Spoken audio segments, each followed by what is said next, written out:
ようこそ。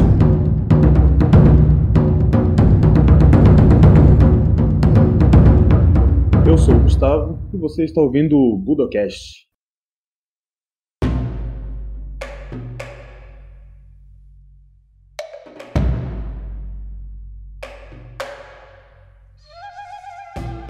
Bem-vindos a mais um Budocast. No episódio de hoje estamos aqui com o Daniel Pinto, o Pinto-san. É um prazer recebê-lo aqui no Budocast. Bem-vindos, pessoal, costume, desculpa.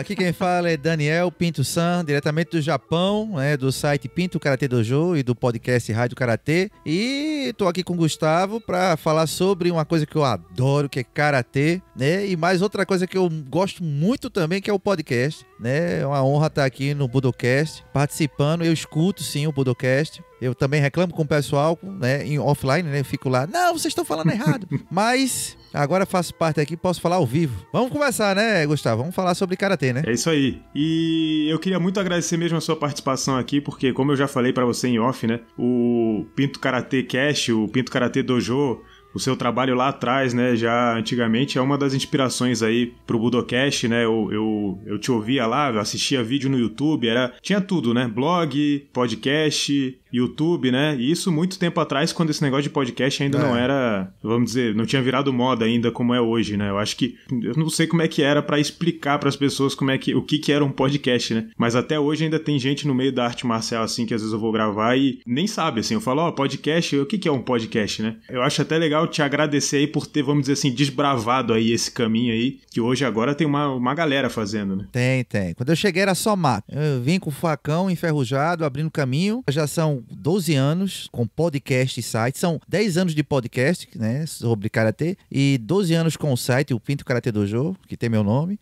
Desculpa, pessoal, pelo nome, mas é meu nome mesmo, né? E ontem fez 16 anos que eu tô no Japão, né? Eu acho que o site tem mais tempo do que 12 anos. Eu tô errado aqui. Eu acho que são 12 anos de podcast. E é isso aí, né? Foi muita briga pra gente explicar ao pessoal o que era podcast na época, mas hoje tem vários podcasts famosos no Brasil que tá ajudando a gente também a melhorar as condições e a trazer mais ouvintes pra gente, né? Então, muita gente já veio me pedindo o Budocast por mensagem e tal, pedindo pra falar sobre Karatê. Falar sobre Karatê, eu acho que não tem jeito melhor do que você me ajudar aqui. Na verdade, vai ser quase uma entrevista, né? Porque você sabe muito mais de Karatê do que eu. Mas pra, né, falar um pouco de Karatê no Budocast. E assim, eu tenho feito alguns episódios pra, vamos dizer, dar uma introdução assim, a algumas artes marciais, porque eu sinto que o público do Budocast ele é bem variado, assim, né? Então às vezes a pessoa sabe muito da sua arte marcial, mas não sabe nada da outra, né? E o Budocast acaba que, de uma maneira ou de outra, acabou recebendo uma certa missão, vamos dizer, de tratar de todo mundo, né? E que no início, até por uma limitação minha, eu acabava falando mais de judô, jiu-jitsu e tal, né? Mas vamos lá. Pra falar de Karatê, eu acho interessante, assim, até a gente tinha conversado sobre isso, né? O início do Karatê, porque eu acho que tem muita gente que não desconhece completamente, assim, o início do Karatê. Eu digo assim, antes de chegar propriamente ao Japão, em Okinawa ainda, todo esse começo do Karatê. Como é que funciona isso? Bem, primeiramente eu queria deixar claro ao pessoal quais são minhas fontes, né, que eu vou falar hoje, né? Como eu falei, já tem um site de Karatê há muito tempo, não é só meu, eu tenho vários colunistas e tive também, ao decorrer do tempo, sócios, né, que também são karatecas profissionais. O que eu vou falar hoje é baseado no artigo de Tiago Froze, mestre da ciência do movimento humano pela UFRJS, né, Universidade Federal lá do Rio Grande do Sul. Também professor de karatê, sensei de karatê da universidade, né? Ele tem um instituto de karatê e de artes marciais que é o Shijin Genkan. E a outra fonte é o meu site, né, o Pinto Karate Dojo. E mais uma fonte que também é super confiável, que é o Museu de Karatê em Okinawa, né? Tenho o prazer de ir a Okinawa 2 vezes ao ano, desde 2017. Conheço o pessoal do Museu do Karatê. Tive, na primeira vez, 4 dias com um dos revisores dos textos de japonês para inglês lá, que trabalha no museu. E a gente conversou muito, eu fiz entrevista com ele. E ele me passou muito material. E também o arquivo público e a biblioteca pública de Okinawa, que eu também tive acesso e fiz pesquisas lá. Então, essas são as fontes que são baseadas nessa. Claro, também alguns textos no Wikipedia e alguns textos de outros amigos karatecas no Facebook, em sites pessoais e blogs pessoais. E é isso aí, é baseado nesse material todo que a gente vai conversar hoje, que eu vou falar um pouco sobre a história do karatê, né? Bem, para falar do karatê, a gente tem que começar a falar do berço do karatê, né? Okinawa, que no século, tem início lá no século XIII, XIV, uns falam até século XV, mas a maioria fala em século XIII para XIV, né, que no aquele arquipélago que tem ali entre o Oceano Pacífico e o Mar da China, né, tinha 3 principados, né, formado por principados menores, que constituíam as ilhas de Ryukyu. Ainda não era o reino, porque eles eram separados em 3 povos, né? Não era povos, 3, como é que eu chamo? Tribos, né, por assim dizer, se fossem em épocas antigas. Esse reino era composto por 3 principados, né? Como eu falei antes, era o Hokusan, Chusan e o Nanzan, né, que é criado, que era mais perto do porto de Nara hoje, e o Kumimura. Os 2 principados, o Hokusan e o Chusan, eles eram mais fortes militarmente. E o de Nara, por ser mais próximo aos portos, ele era mais economicamente forte. Só que era tudo dividido. No meio da história, esses 3 principados se uniram, graças a um dos principados, o Chusan, ele conseguiu, na guerra civil ali entre eles, ele unificou e ganhou as graças do Império Chinês. O reino de Ryukyu, ele é um lugar bem estratégico, tal como Taiwan, tal como até no Brasil mesmo, Bahia, Pernambuco, né, por ser mais próximo do continente africano. É uma área bem cobiçada. Obviamente, uma área portuária que é muita entrada de várias culturas e todo mundo fica de olho nela, né? E não era diferente no reino, na antiga China, né, que queria aquilo ali, porque a China queria expandir seu território. E Taiwan, Okinawa, é como se fosse aquela rua alagada onde você quer sair de uma calçada, passar pela rua que está toda alagada e ir para o outro lado da calçada. E tem 2 pedrinhas ali que você pode botar o pé sem se molhar. Seria Taiwan e Okinawa, né, o Ryukyu. Era uma forma de você chegar ao Japão e invadir o Japão, a China, ou o Japão, com sua também política de expansão, usar essas 2 pedrinhas e chegar à China, que era tão cobiçada pelo Japão. Quem chegou primeiro foi China, né, pela dinastia Ming, e conseguiu avassalar o reino de Okinawa. Eles chegaram lá com os junko chineses, aqueles navios que pareciam mais cidades, e lá por volta do século XIV, reconheceram o principado de Chusan como o dominante do arquipélago de Ryukyu, né? Reconheceram o rei Sonhashi como o rei de Okinawa, né, que quando Chusan conquistou e unificou os 3 territórios, eles passaram, os administradores de Chusan, né, passaram o controle para o Sonhashi, que foi o primeiro rei de Okinawa. Não é imperador de Okinawa, não, perdão, de Ryukyu na época. Não era imperador, era reinado, né? Não era império, era reinado, né? E foi assim que Ming, na pessoa, no imperador chinês, o Hangguang, reconheceu Okinawa, Ryukyu, perdão, vai ter muito troca de Okinawa e Ryukyu aqui, né? E assim começou a história do reino de Ryukyu. Obviamente que Ryukyu, nesse meio tempo, foi minada por aristocratas chineses, né, vindos, a maioria proveniente de Fujian. Eu acho que você já ouviu falar em Fujian, Gustavo. Território na China, que é muito conhecido pelo o estilo da garça branca, e tem estilo de vários estilos de um chum forte. Até o Wing Tsun, se eu não me engano, vem de lá também. Não vem de lá não, as raízes dele. Eu até ia te perguntar isso, se já existe, porque antigamente, né, eu via que existia toda essa discussão, né, de onde exatamente, de qual estilo chinês que teria vindo o karatê. Já existe algum consenso com relação a isso? Porque eu vi um documentário falando sobre esse negócio do... eu não lembro agora exatamente quem foi, mas tinha um cara que ia pra China e ele conversava lá com o pessoal para tentar fazer uma conexão e tal. Eu já vi algumas coisas nesse sentido, mas eu nunca entendi se existe um consenso, assim, o karatê, ele vem do estilo tal, vamos dizer. Olha, o White Crane e também tem o Hug-Ha, né? Dizem que tem também ligações com o Hug-Ha, mas o White Crane é o que mais tem ligações, né?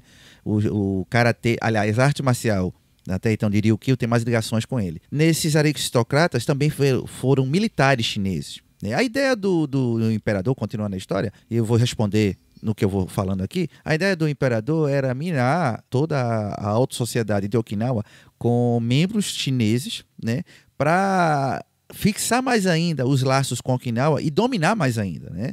Eles levavam presentes, tudinho, mas em troca queria a segurança de ter, de dominar aquela área com o pretexto de não ter invasões através de Okinawa e Taiwan, né? Que na época nem era Taiwan, era território chinês. nesses militares, muitos eram mestres de estilos de Wushu, né? O White Crane chegou por aí. É tão certo que as raízes do karatê de Okinawa, né? O karatê, né? De Okinawa, porque também tem o karatê japonês e depois eu explico. Elas vêm de Fujian. Só nesses vários documentários que tem no YouTube, você vai ver que existem comparações dos kata de Okinawa com os Taolu, né? Os estilos de kata, né? Do Wushu chinês. E tem, sim, você encontra o ancestral de vários kata, né? Do karatê de Okinawa, desse estilo chinês. Inclusive, eu posso até colocar um link aí, mandar para você um link da comparação tem 2 mestres de karatê fazendo o kata, eu não lembro o nome do kata agora, e depois tem um mestre de Wushu fazendo o mesmo kata, só que não é o kata de karatê, é um Taolu, a forma chinesa, né, de Wushu. A raiz é de lá. Fujian, uma das minhas vontades era ir para Fujian. Agora com esse coronavírus não dá, eu tive que cancelar essa viagem. Mas eu tenho pretensões de ir lá para estudar e conversar com o mestre dos estilos da garça branca. O consenso é muito difícil. Reconstruir a história com base em pedacinhos é que nem montar um quebra-cabeça de 100 peças, você só tendo 50. Né? Você vai ter que preencher algumas coisas, né? Ou à medida que você vai procurando as peças perdidas pela casa, ou preencher com o que você supostamente entenda como ligação, né? Talvez isso seja isso, talvez seja. Nunca vai dar 100% da história, mas a gente sempre tenta preencher essas peças que estão faltando com o máximo de informações para poder ver se termina o quebra-cabeça, mas não tem fim.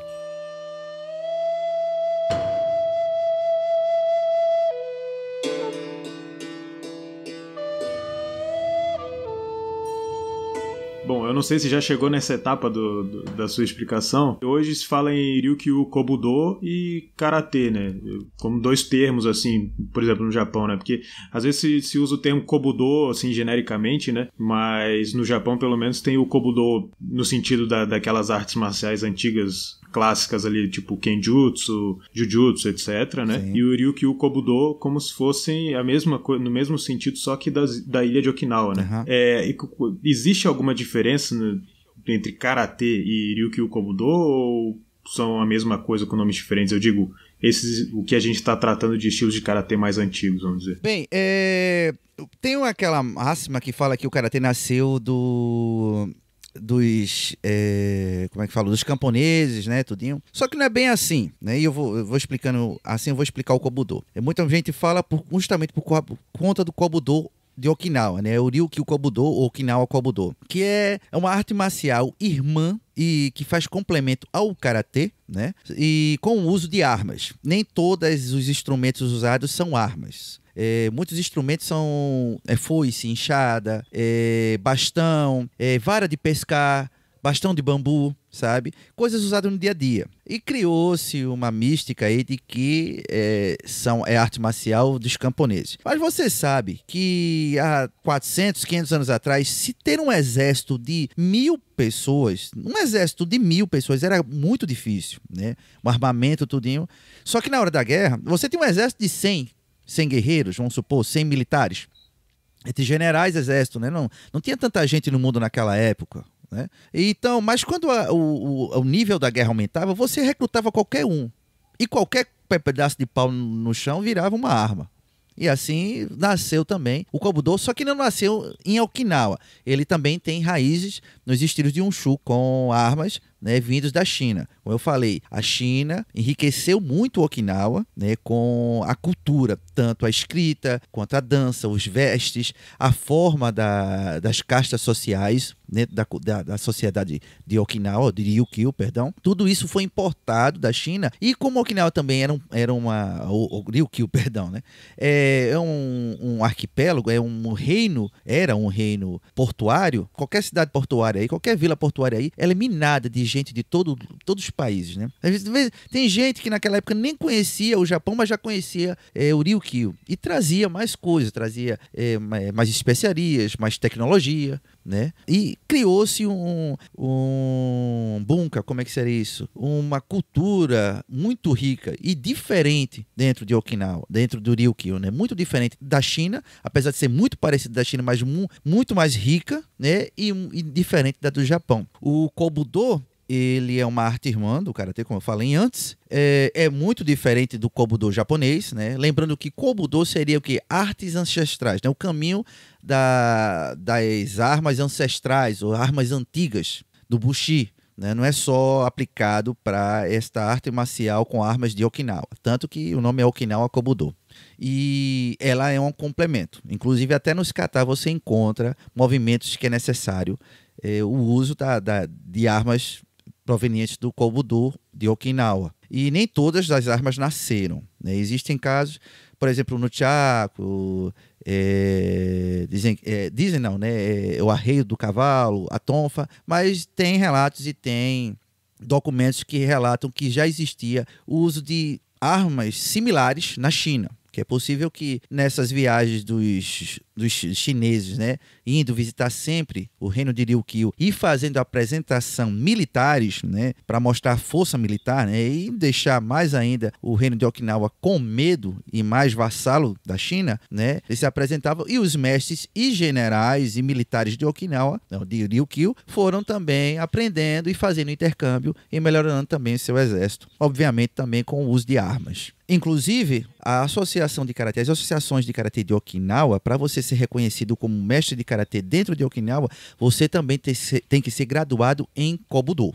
Lembrando que a associação de karatê de Okinawa são umas 3 ou 4, tem várias associações, mas as principais são 3, se eu não me engano, né? E é diferente da associação de karatê do Japão. E eu conheço professores que são, por exemplo, apesar do Shitoryu não ser um estilo totalmente tradicional de Okinawa, Sensei Onaga, que é professor de Shitoryu e eu tenho muita amizade com ele lá em Okinawa, ele treina Kobudo justamente para se graduar e ser registrado nas associações de karatê de Okinawa como mestre de karatê, né? Tem que ser Kobudo e karatê. Nem que você não ensine Kobudo, mas você tem que ser graduado em Kobudo. Você vê como é importante a arte Kobudo também dentro do karatê de Okinawa. Como que essas artes então chinesas que chegam lá em Ryukyu, elas vão se moldando no que vieram a ser os estilos de karatê?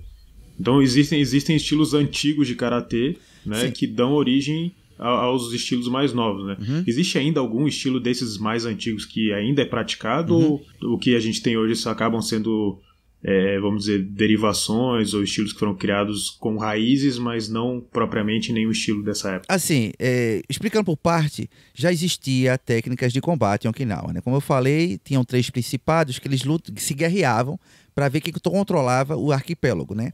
Obviamente que quando tem guerra, alguém sabe dar tapa. Tem que pegar um pedaço de pau, sabe dar uma tapa de mão aberta na cara do outro, né? E essas pessoas que são boas na luta, elas se tornam militares, né? Metade do tempo militares, metade do tempo não. Todo o reinado, né? Seja grande ou pequeno, precisa de um exército, seja grande ou pequeno, e precisa de pessoas que saibam lutar, né? E generais, antigamente, nasciam num campo de batalha, você sabe, né? Não era agulhas negras ou coisa do tipo, não. Era campo de batalha. O cara era bom de estratégia e virava militar e general e ia galgando posto. E ia aprendendo mais técnicas. Já existia, sim, não uma arte marcial conhecida como karatê. Talvez o Ti, né, do Chinanguchi, né, do idioma de Okinawa, do Ryukyu na época, que seria o T, ou no caso de mão, né, em japonês, ou, traduzindo para português. Mas, assim, umas técnicas de combate. Com a chegada dos militares chineses, isso foi se adequando, eles foram melhorando a tecnologia militar de Ryukyu, assim como também o manuseio de combate, a disciplina, a hierarquia, tudo isso foi também colocado no exército, né, dos militares de Ryukyu. E foi, aos poucos, criando essa junção, né? É óbvio que essas visitas eram periódicas, mas não abriam-se tudo para os militares de Ryukyu, e eles foram fazendo aquilo ali do quebra-cabeça, colocando a sua experiência de lutas dentro do pouco que eles aprendiam com a vida dos militares chineses. Tanto, existe um general chamado Kushangu, se eu não me engano, a pronúncia é essa, né? Que ele fez uma apresentação em Ryukyu, isso já no século XV, se eu não me engano, e os mestres de Ti, né, Toji, que já era conhecido naquela época, muitos chamam assim o karatê primitivo, né? Muitos chamam assim hoje em dia, o Toji, E eles viram essa apresentação e criaram dessa apresentação, muitos aprenderam aquela apresentação com Taolu, né, os movimentos do Wushu, o general Kushan fez isso. Mostrou o Wushu, e muitos mestres de Okinawa que estavam lá, né, e generais e militares estavam assistindo, criaram técnicas e formas baseadas nessa apresentação. Tanto que hoje a gente tem o kata Kushanku, o nome do general, batizado no nome do general. Para quem treina Karate Shotokan, o Karate japonês, você talvez não conheça o Kushanku, mas é os kata Kanku, Kankudai e Kankusho. Existe essa troca aí de nomes dos kata da língua de Okinawa para o japonês, né? Lembrando que até 1888, se eu não me engano, a língua oficial de Okinawa não era, que já era Okinawa, não era o japonês. Eles tinham um idioma próprio, né? Só a partir da restauração Meiji é que foi decretado que a língua oficial de Okinawa, agora Okinawa, já na restauração Meiji, era o japonês e que oficialmente estava sendo parte do Japão. Já com pretexto nas guerras que vinham por vir, né? Como eu falei, Okinawa é um ponto estratégico maravilhoso para invasões, tanto para invadir o Japão quanto para o Japão invadir o continente, né? E eles queriam aquele ambiente lá. Mas só para entender, quais ficaram sendo então esses estilos mais antigos depois, enfim? É certo, Gustavo, que a cada 100 anos, né, vamos botar uma métrica aqui, a cada 100 anos, toda a arte marcial ela sofre uma modificação. Ou menos, hoje em dia até menos, né? E quem dá essa modificação tenta modificar mais e mais para ter o seu estilo próprio. Até hoje em dia isso acontece, né? Veja aí o Jiu-Jitsu, né? O Brazilian Jiu-Jitsu, uma derivação dos estilos de judô antigo, né? O próprio judô de Jigoro Kano, né? Da Kodokan, também é uma compilação de outros estilos, né? Isso acontece. Aqueles estilos de Toji, lá daquele século, eles já estão mortos, não vão encontrar. Você vai encontrar os estilos de Kobudo, mas também os estilos que naquela época não eram bem estilos, eram mestres que davam aulas, e de 1800 para cá, final de 800 para 1900, foram criados estilos, mestres que foram divulgando seus estilos, né? A maioria dos nomes dos estilos, a maioria dos estilos vem nascendo de 1900 para cá.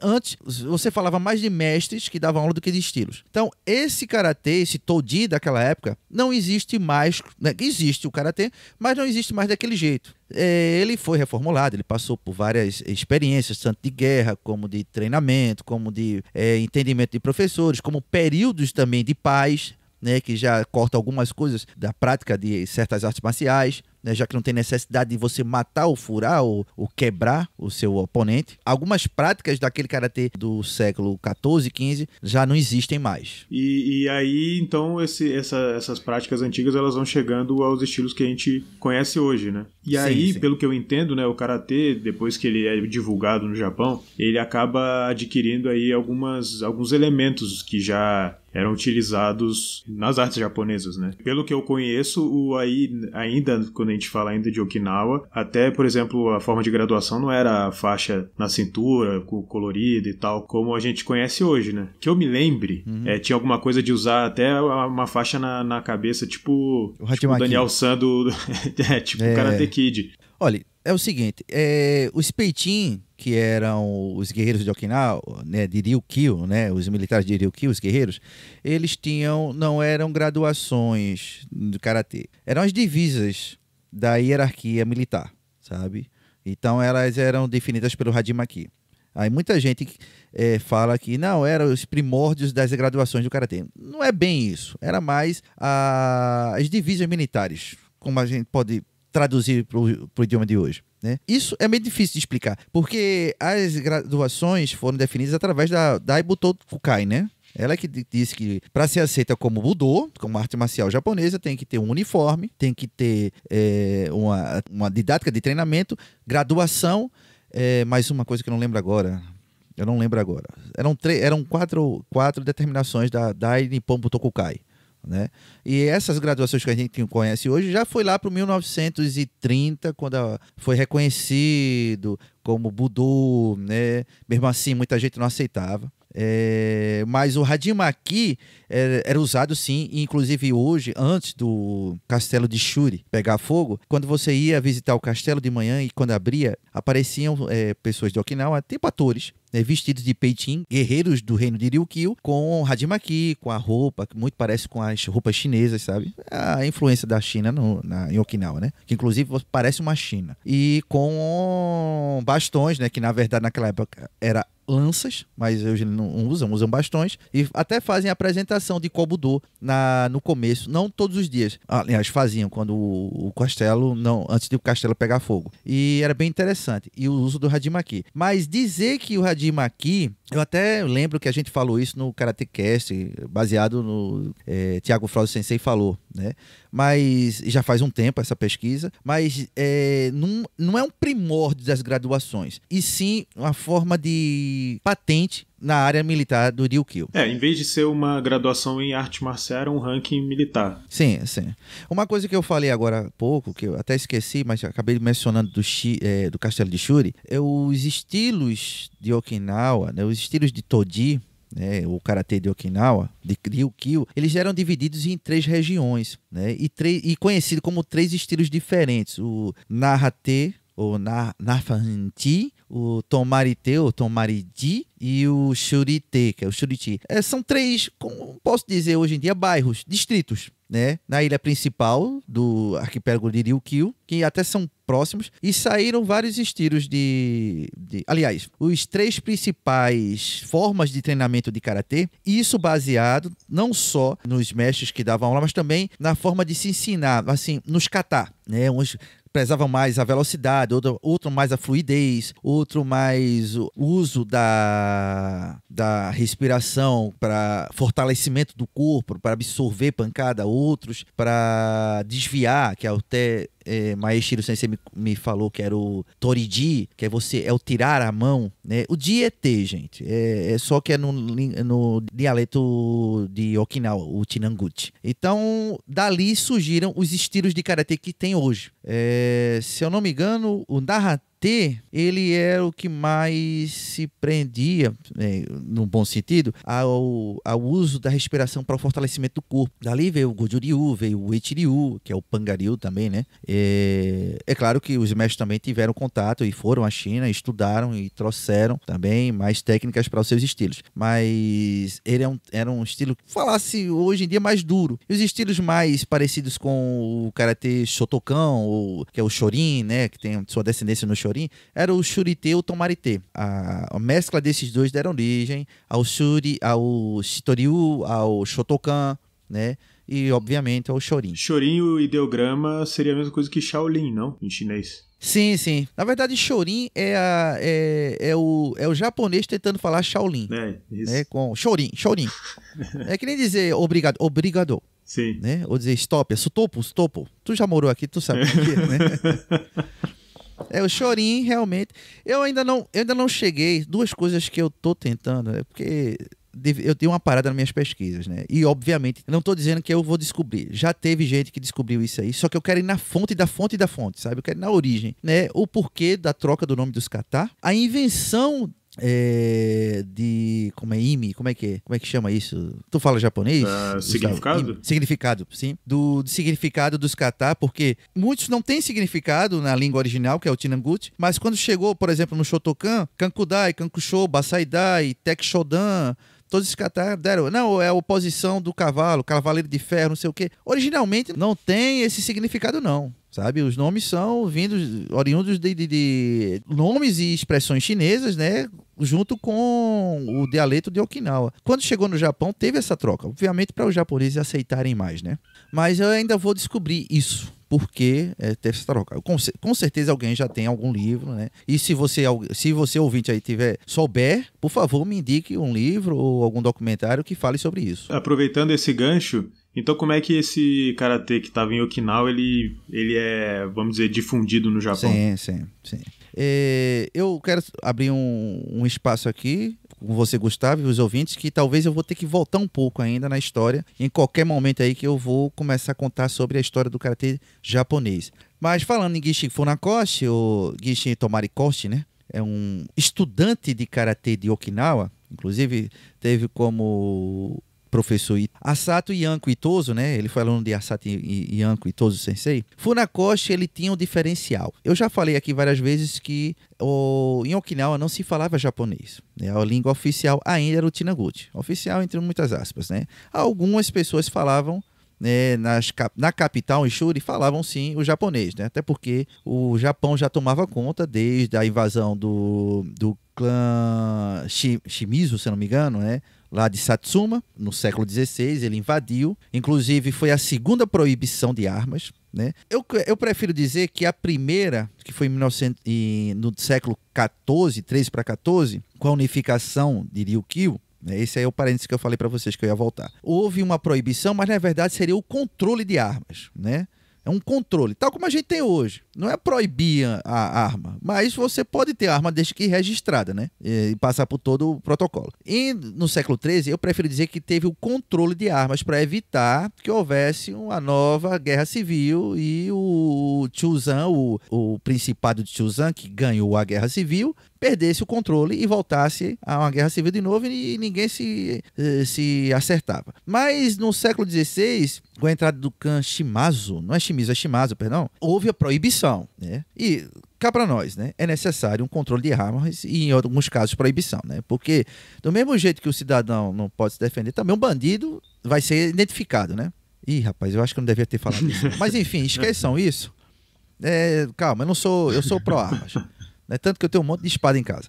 Mas veja só, desculpa, Gustavo, por ter colocado esse assunto aqui. Mas o clã Shimazu, ele proibiu, né? E começou o abuso, que até hoje, inclusive ontem eu estava tomando uma cerveja com o pessoal, com os japoneses, e a gente estava conversando sobre isso, né? Pessoal que gostava de Okinawa, muitos japoneses, que gostam muito de Okinawa, mas eles falam, a gente ainda tem um problema, eles não gostam da gente por causa do racismo que a gente faz. E se hoje tem racismo entre os japoneses e o pessoal de Okinawa, imagina no século XVI, né? Então era perseguição, era tanto aos camponeses quanto aos militares, os burocratas de Okinawa, né? Que muitos eram descendentes, né? 36 famílias lá no século XIV foram enviadas de Fujian, né? Pelo imperador da dinastia Ming para Ryukyu para compor a base da sociedade aristocrática de Ryukyu, né, para fixar mesmo a raiz. E os descendentes estavam lá desde então. Aí chegam os japoneses, que não são muito conhecidos por gostar de chineses, né? Ainda mais nessa época de coronavírus. Imagina ainda no século XVI. Então havia muito racismo, muita perseguição. E os japoneses daquela época também não eram muito carismáticos. E aflorou ainda mais o uso do Toji, né? E também conhecido já como Karatê, e eu quero explicar isso a vocês já, para defesa pessoal, né? Defesa pessoal. E, obviamente, que como o Toji ou o Karatê era também uma arma, era uma forma de agressão, uma forma perigosa para as autoridades japonesas da época, foi começado a proibir o treinamento de Toji, né, que não existia em dojos e nada. Era na rua, era nas praças. Eu conversei com senhores em Okinawa, eles disseram que há 70 anos atrás não tinha dojo, os grupos de assim, de 50, 100 pessoas treinavam na praça, né, e depois eles se juntavam e saíam no pau lá, era aquela coisa de gangue mesmo, tá? Uns era só para mostrar quem era mais forte, outros era só para fazer intercâmbio, mas era assim, e era proibido, e começou o treinamento escondido, né? Tem a história dos Peitin, os guerreiros de Okinawa, que ensinava as técnicas de combate só para os seus filhos mais velhos. Tem uma história famosa de Shoki Motobu, por exemplo, um dos maiores karatecas do Goju-Ryu, estilo Goju-Ryu, porque ele era o terceiro filho de uma família de Peitin, e ele aprendeu o Katana Ifantin, que é o Tekishodan, escondido. Ele via o irmão dele treinando, o pai ensinando ao irmão, ele treinou escondido e ficou muito mais forte e considerado um guerreiro lendário do reino de Ryukyu na época, sabe? Mas treinando escondido, né? Houve esse tempo tenebroso. Assim, não foi desde o começo da história do karatê que ele era proibido de treinar. Muito pelo contrário. Sabe? Você mostrar força, mostrar um exército preparado era a melhor forma de dominação. né, de administração, porque a gente só fala de dominação, mas imagina se não houvesse um exército, fosse no Quemiqué. O cara chegava qualquer um, entrava no castelo de Shuri, que inclusive a capital já era Shuri desde 1400, e foi construído o castelo lá pelo segundo rei de Okinawa. Qualquer um chegava lá, dava uma tapa no rei e disse: você rei agora. Não tem exército, não tem sentinela, não tem nada. E o cara que tem não sabe se defender. Então era saber técnicas de combate, corpo a corpo, que era o máximo, o mais tecnológico na época, era uma lança, um arco e flecha, era necessário. Foi depois do clã advindo de Satsuma que a coisa ficou mais obscura, né? Mesmo assim, não era tanto. Porque você vai ver na história de vários livros que tem vários mestres que abertamente treinavam karatê. Obviamente que esses mestres tinham prestígio na sociedade de Ryukyu, que obviamente o Japão não queria briga com esse pessoal, usaria essas pessoas mais influentes na sociedade da ilha, né, do reino, para chegar nos menores. Então eles tinham alguns privilégios que era possível treinarem, ensinarem, né? O karatê naquela época lá, já no século XVI, XVII, por aí.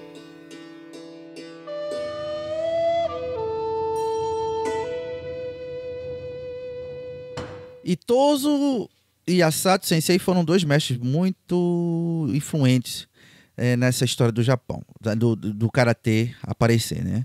Na restauração Meiji, você já falou várias vezes dela aqui no Bodocast, né? Okinawa foi reconhecido oficialmente como território japonês. A língua japonesa seria oficialmente implantada nas escolas e na repartição pública, nos departamentos de repartições públicos, né? Itosu já fazia um trabalho, e Asato Sensei fazia um trabalho como mestre de karatê, em colocar a disciplina karatê nas escolas. Karatê aí não é o sentido de mãos vazias, mas sim ainda se escrevia na língua japonesa e com os caracteres chineses também, né, que é a mesma coisa, mudando só a pronúncia, como mãos de Tang, referente à dinastia Tang, não a Ming, a Tang, a dinastia que veio depois da Ming, se eu não me engano. Na verdade, o Tang seria o nome genérico ou o nome da dinastia para a China, sabe? Era reconhecido não com o nome Chugoku, não sei como é que é em chinês agora, mas se falava o nome da dinastia para se referir ao país, à nação. Então seria as mãos de Tang, as mãos da China, né? Referente à dinastia chinesa, né? Isso com o tempo muda e depois eu vou falar quando é. Mas ele ensinava, né? Colocou o karatê nas escolas de Okinawa, né? Fez um trabalho, fez várias apresentações.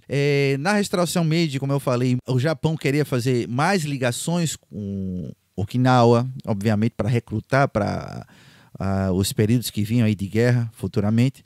Então faziam muito intercâmbio. Eu ia lá, mostrava a mesma coisa da China, né? Mostrava a minha potência bélica, os meus costumes, as danças, né? Para agradar o povo de Okinawa, para deixar diminuir um pouco aquela pressão, aquela repressão, né?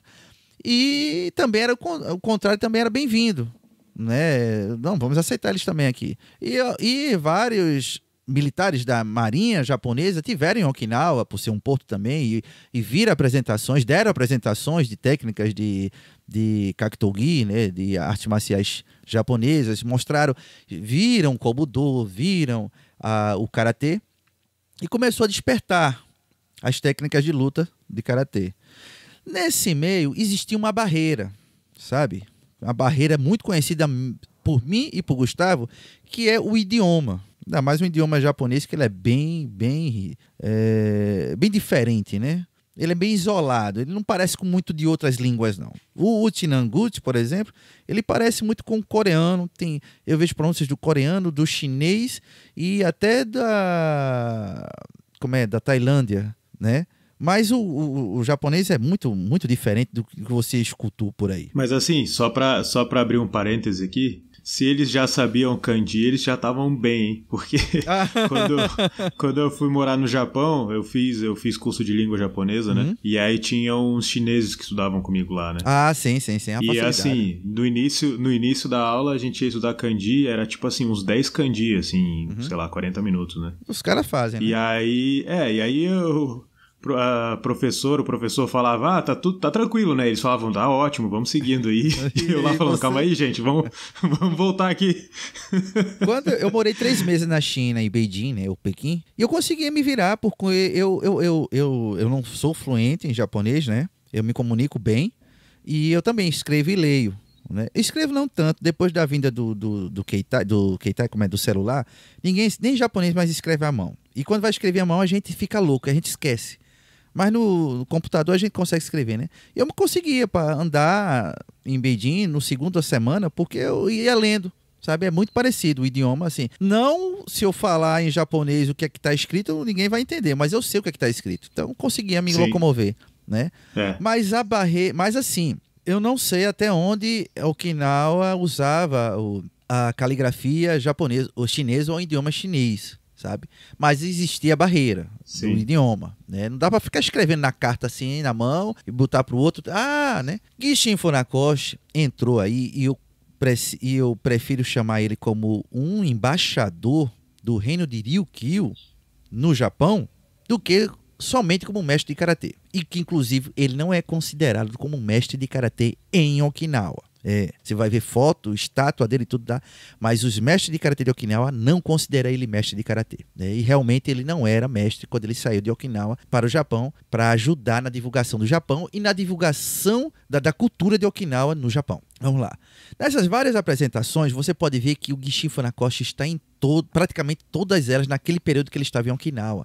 Muita gente começou a dizer que ele é que apresentava, né? E ele também fazia parte das apresentações, tanto para o imperador, a família imperial, os almirantes da marinha japonesa, mas ele estava sempre lá. Por quê? Porque ele, por ser formado nos escritos chineses, por ser professor de uma escola, escola de nível fundamental. Qual é o depois do nível fundamental? Que eu não sei mais como é que é no Brasil hoje. Vamos dizer no high school.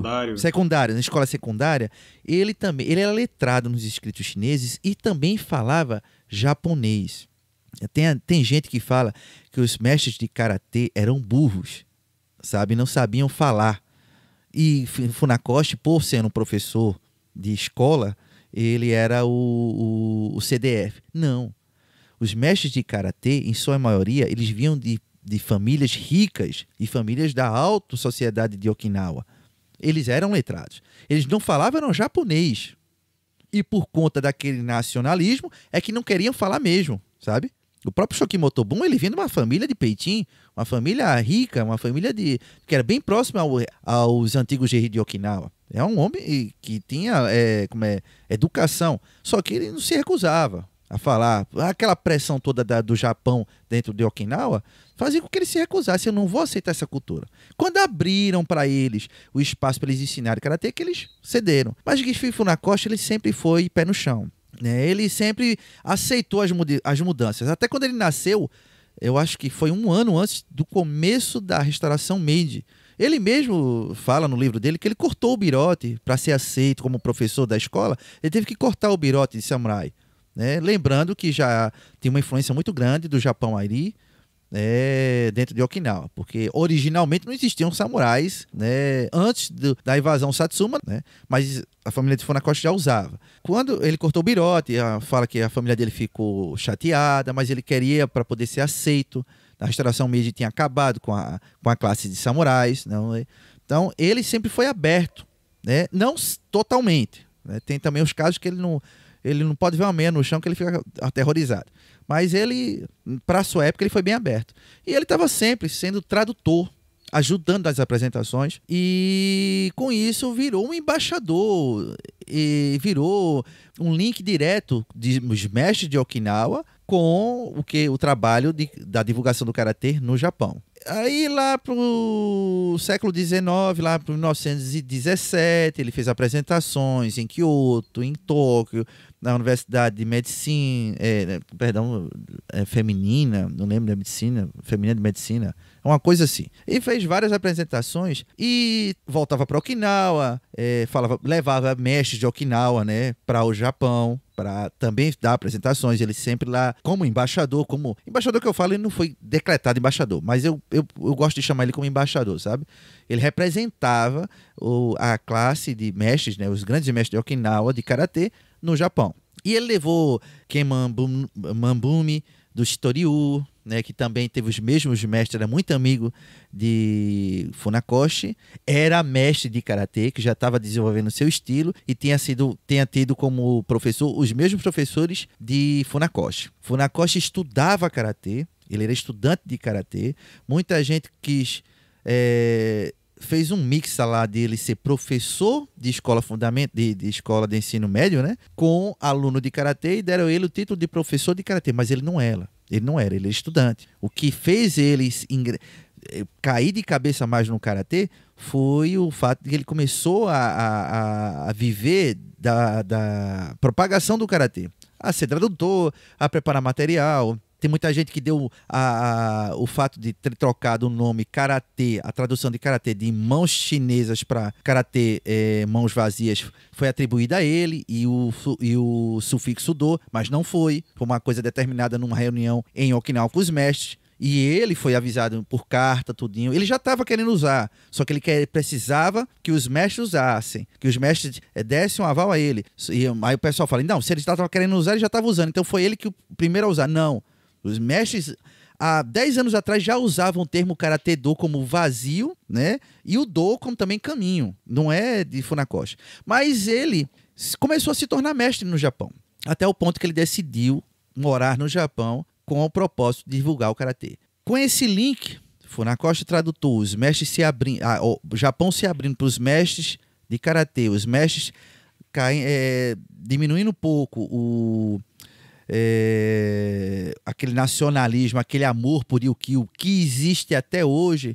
Ryukyu é um nome que não é mais atribuído ao Okinawa. Hoje é Okinawa e pronto. Só que tem hotel, banco, bairro com o nome Ryukyu. Eles gostam de dizer que eles não são japoneses. Existe até hoje, imagina no começo do século XIX, né?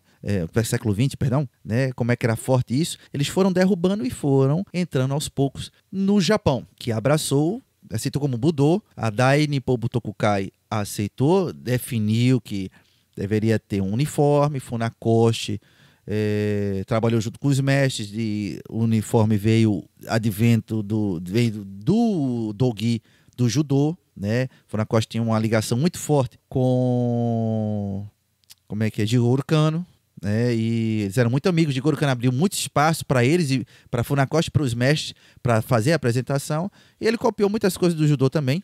E assim foi entrando de 1915, vamos dizer, até 1938, o Japão foi recebendo, né, aos poucos o karatê. Veio junto, obviamente, o Kobudo, mas esse não teve o mesmo destino dentro do karatê. Ele não conseguiu a mesma graça que o karatê conseguiu por parte dos japoneses.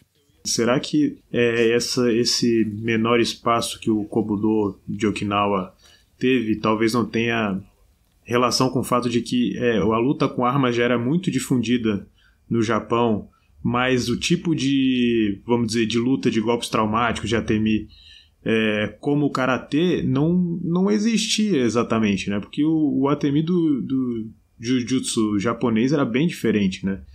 E então, será que talvez por isso, uma coisa, eu já ouvi dizer que à época, né, o boxe, né, estava começando a ter muita luta de boxe contra judô, contra sumo, enfim, no Japão, e que eles estavam procurando alguma coisa mais próxima do Japão que fosse um pouco mais parecido com o que seria o boxe, né, na visão deles, e aí eles olham o karatê até como uma arte com mais opções do que o boxe, porque também tinha chute, etc e tal, né?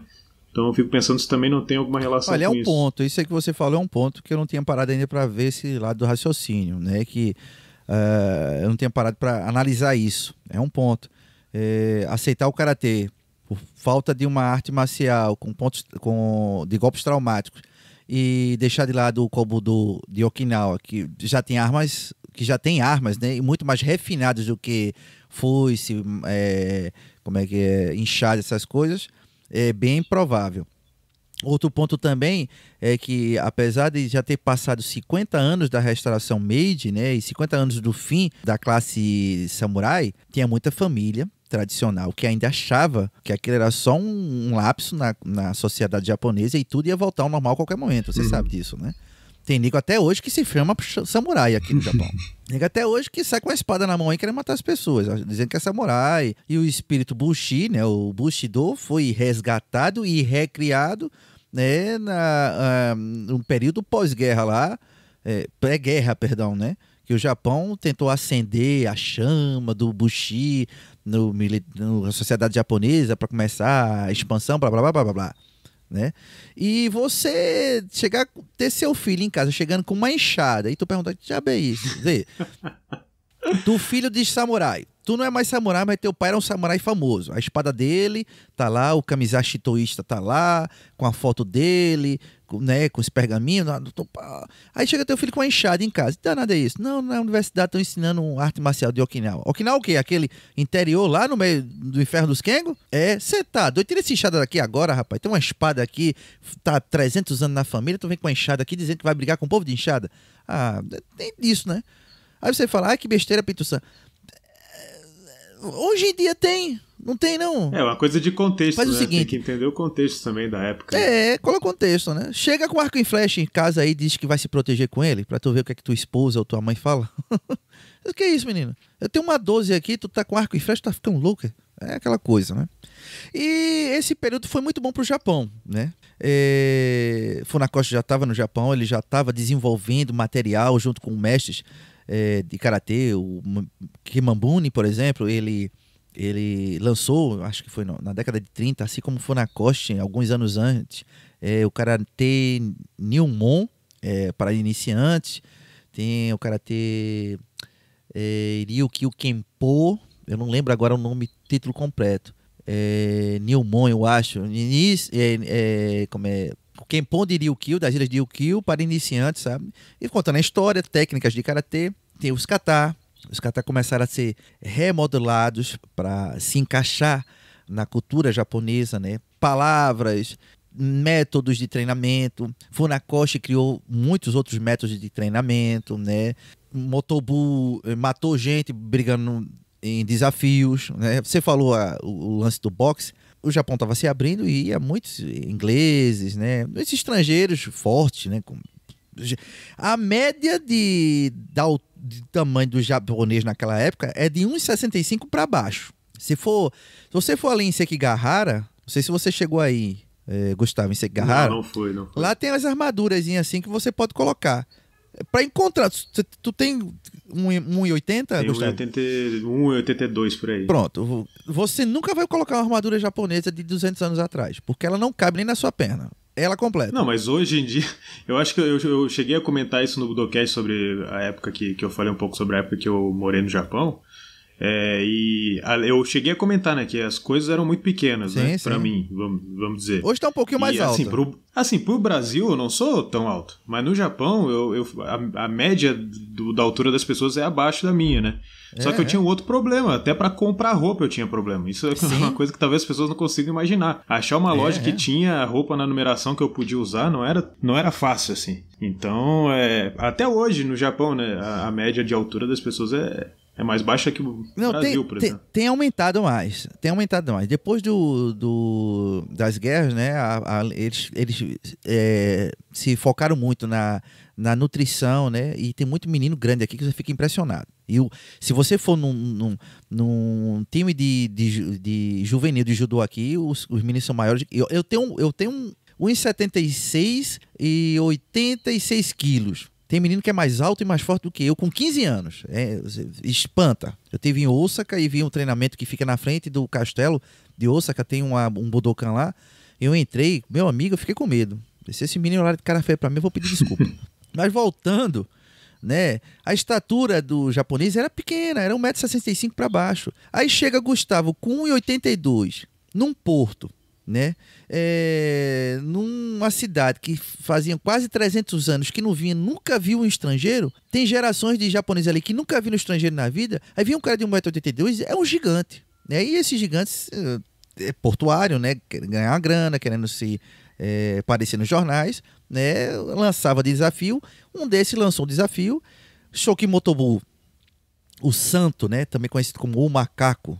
que era tão forte os braços dele que o pessoal achava, comparava ele a um macaco de força.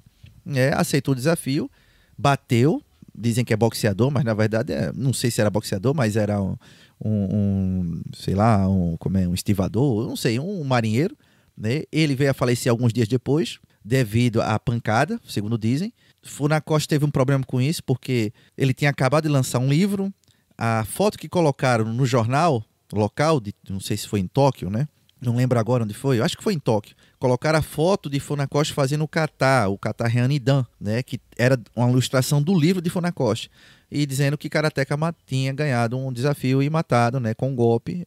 Era uma excelente propaganda para aquela época, né? E Motobu ficou indignado porque a foto que tinha era Funakoshi. Funakoshi não era considerado como mestre, inclusive, principalmente por Shoki Motobu. Ele não gostava de Funakoshi. Aí foi lá e teve uma confusão, mas não chegou a bater em Funakoshi, não, mas deu uma prensa. Mas esse era o contexto da época. Eu cheguei a ver, eu acho que foi um relato sobre essa luta, né? Dizendo que eles começaram... Porque teve uma luta, né? Entre o Motobu e o Funakoshi, não foi isso? Na verdade, não existe uma luta. Não existia nem comitê de treinamento naquela época, né? O comitê era o Jisen Comitê, né? Você sabe que é a luta... um desafio até a morte, né? Uhum. Ganha quem alejar o outro matar. Não existia treinamento de comitê como tem hoje. Isso veio depois de 20 anos com a vinda da JKA e tudo mais, né? E pelas mãos de Funakoshi também. Mas tem um treinamento que é Yakusou Comitê, que é o tipo um Handori, sabe? É um ataque sequenciado, o outro tem que defender e depois volta atacando. Funakoshi, a estrutura física de Funakoshi era praticamente metade, né, de Motobu. Ele era forte. Tem fotos dele aí, né? Talvez você não ache ele tão forte hoje. Tem uma barriguinha de chope, mas isso aí todo karateka tem depois do treino, né? Mas ele era muito forte. E foi nesse treinamento que ele chamou Funakoshi para... Mostra aí, né? Segundo diz o relato. Esse relato não é invenção. Eu tenho a revista... ou pelo menos tem da notícia com a foto de Funakoshi lá no Museu do Karatê. Lembrando que eu sempre vou ao Museu do Karatê quando eu vou a Okinawa, né? Eu tenho material também do museu aqui. E tá lá. Não é invenção, não. Existe mesmo essa história. Ele derrotou o cara. A foto que aparece no artigo é de Funakoshi. Ele foi lá. Isso já não diz no artigo, né? Mas ele foi lá e disse... E deu uma chamada de Funakoshi, pediu para... E mandou... treinarem, e dizem que ele entrava com toda a vontade mesmo no treino. Porque você entra o soco, mas o cara sabe qual é a defesa, já é pré-determinada a defesa. Só que com a força e a coisa, Funakoshi levou a pior. Mas não baixou a bola, continuou treinando karatê, né? E a amizade maravilhosa que eles tinham continuou do mesmo jeito, um querendo matar o outro. Né? Mas isso não, aparentemente eles nunca colocaram, né? Isso como empecilho para a divulgação do karatê. Eles sempre estão lá junto, nas reuniões, sabe? Nas decisões. O Funakoshi está sempre lá com os mestres principais. E com o tempo ele se tornou mestre, mais reconhecido no Japão. Em Okinawa ele não é reconhecido até hoje. Ah, mas Pito-san, ele tem uma foto no Museu do Karatê. Por quê? Tem gente que fica revoltada, né? Mestre Funakoshi, ele tem. E eu falei isso. Eu disse, peraí, você está dizendo que ele não é mestre, mas essa foto aqui que tem na entrada do Museu do Karatê, aquele negócio ali, o Memorial Funakoshi lá na Budokan de Nara, o que é aquilo? Eu disse, quem é que faz aquilo ali? De quem é o museu? Eu disse, do governo federal. Eu disse, então pronto. Não me pergunte mais nada. Eu disse, nossa, eu fiquei com vergonha. Isso é o que o estadual não reconhece, não. Os mestres daqui não reconhecem, não. Mas quem fez isso aí foi a JKS, lá o Memorial Funakoshi no Budokan, e no Museu do Karatê é o dinheiro do governo. A gente vai falar o quê? Não bota ele aqui não, e a gente perdeu o museu, perder esse turismo maravilhoso que você vem aqui gastar dinheiro com a gente e pagar cerveja, né? Mas ele passou a ser considerado mestre no Japão. E eu vou dizer a você, não pode ter sido um lutador, né? Não é reconhecido como lutador maravilhoso, tal como Mambuni, que teve uma experiência também na China. Ele foi à China, foi a Fujian, ele treinou, ele desenvolveu mais ainda, por isso ele é considerado, apesar de ser da mesma época de Funakoshi, mesmos professores, mas ele é considerado mestre, desenvolveu o seu estilo de karatê, desenvolveu os seus kata, a partir dos katas que ele tinha treinado nos estilos com Itozo e Asato, e se tornou mestre. Já Funakoshi, não, pelo Okinawa. Eu tô pegando muito pé no coitado do Funa. Mas vamos lá. Mas assim, é até interessante, no caso de Jigoro Kano, por exemplo, ele foi o mestre, né? Ele pegou Menkyo Kaiden tanto em Tenjin no Ryu como em Kitoryu. Mas Jigoro Kano nunca foi considerado um grande lutador na época dele, né? E às vezes a gente fala isso, o pessoal fica... sabe que é Menkyo Kaiten? Ele recebeu a licença, vamos dizer, né? Dos estilos. O pessoal, ele é reconhecido como como é que chamaria? Instrutor? Menkyo Kaiten, vamos dizer, ele recebeu uma licença. Para ensinar. Ele recebeu uma licença, né? Licença, inclusive, quando um dos mestres dele morreu, né? Na época, precisava de alguém para assumir o dojo e o grupo lá do dojo escolheu ele, né? E aí ele conta, inclusive, isso. Existiam pessoas que eram melhores lutadores do que eu. Só que o Jigoro Kano, como ele era zero. Então, como ele era um acadêmico, né, ele se interessava muito por conhecer os katas profundamente e tal, né? Então ele conhecia o currículo do estilo como ninguém ali dentro do dojo, apesar de não ser o melhor lutador. Mas é que às vezes a gente fala isso, né, que o Jigoro Kano não foi, na época, reconhecido como um grande lutador, ele não era conhecido como um grande lutador, e às vezes as pessoas ficam chateadas, né, porque imaginam que ele tinha que ser o melhor de todos, né, e aí ele também foi esperto, né, não sei se dá pra usar essa palavra, mas enfim, ele era tipo um grande olheiro, assim, vamos dizer, do mundo do jiu-jitsu, né, porque ele sabe, ele tinha um feeling, ele foi pensando gente por exemplo... o Yokoyama, o Shiro Saigo, esse pessoal tava treinando antes de ir pra Kodokan, né?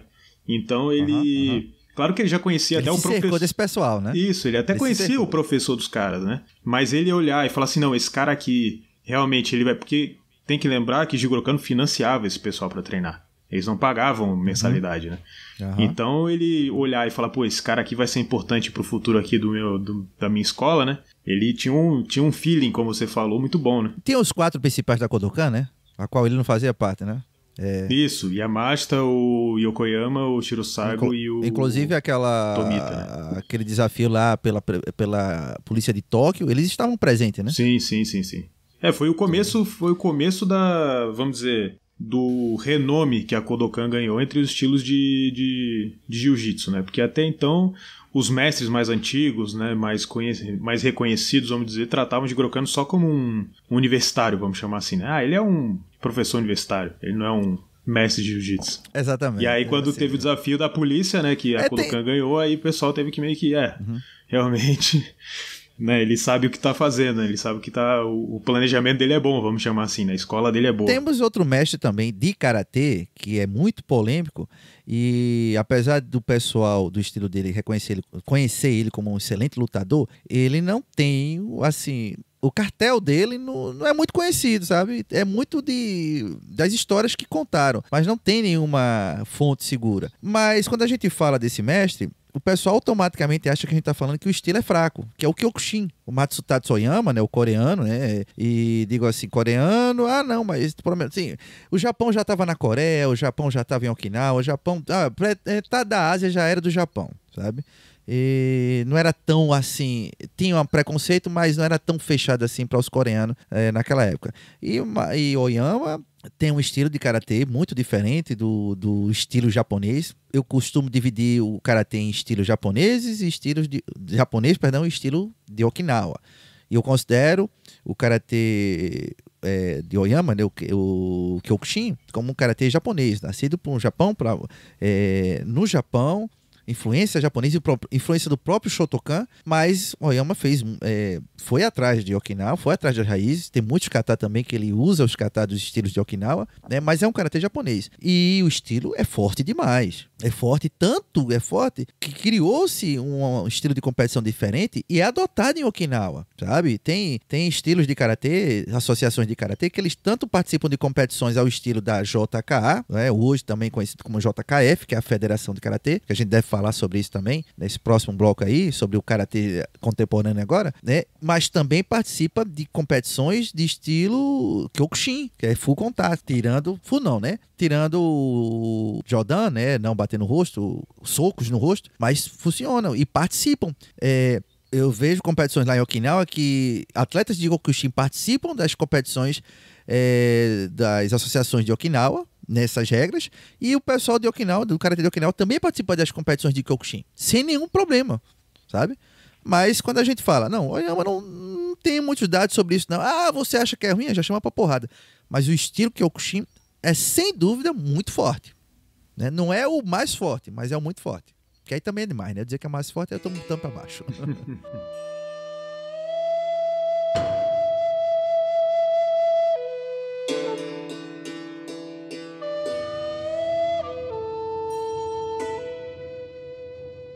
Mas vamos falar um pouco sobre o karatê de 1950 pra cá, né? Chegou a guerra, né? Eu tenho um documentário muito bom, não lembro o nome agora, mas tá lá na minha página, o Pinto Karate Dojo, que fala sobre o resgate do Bushido.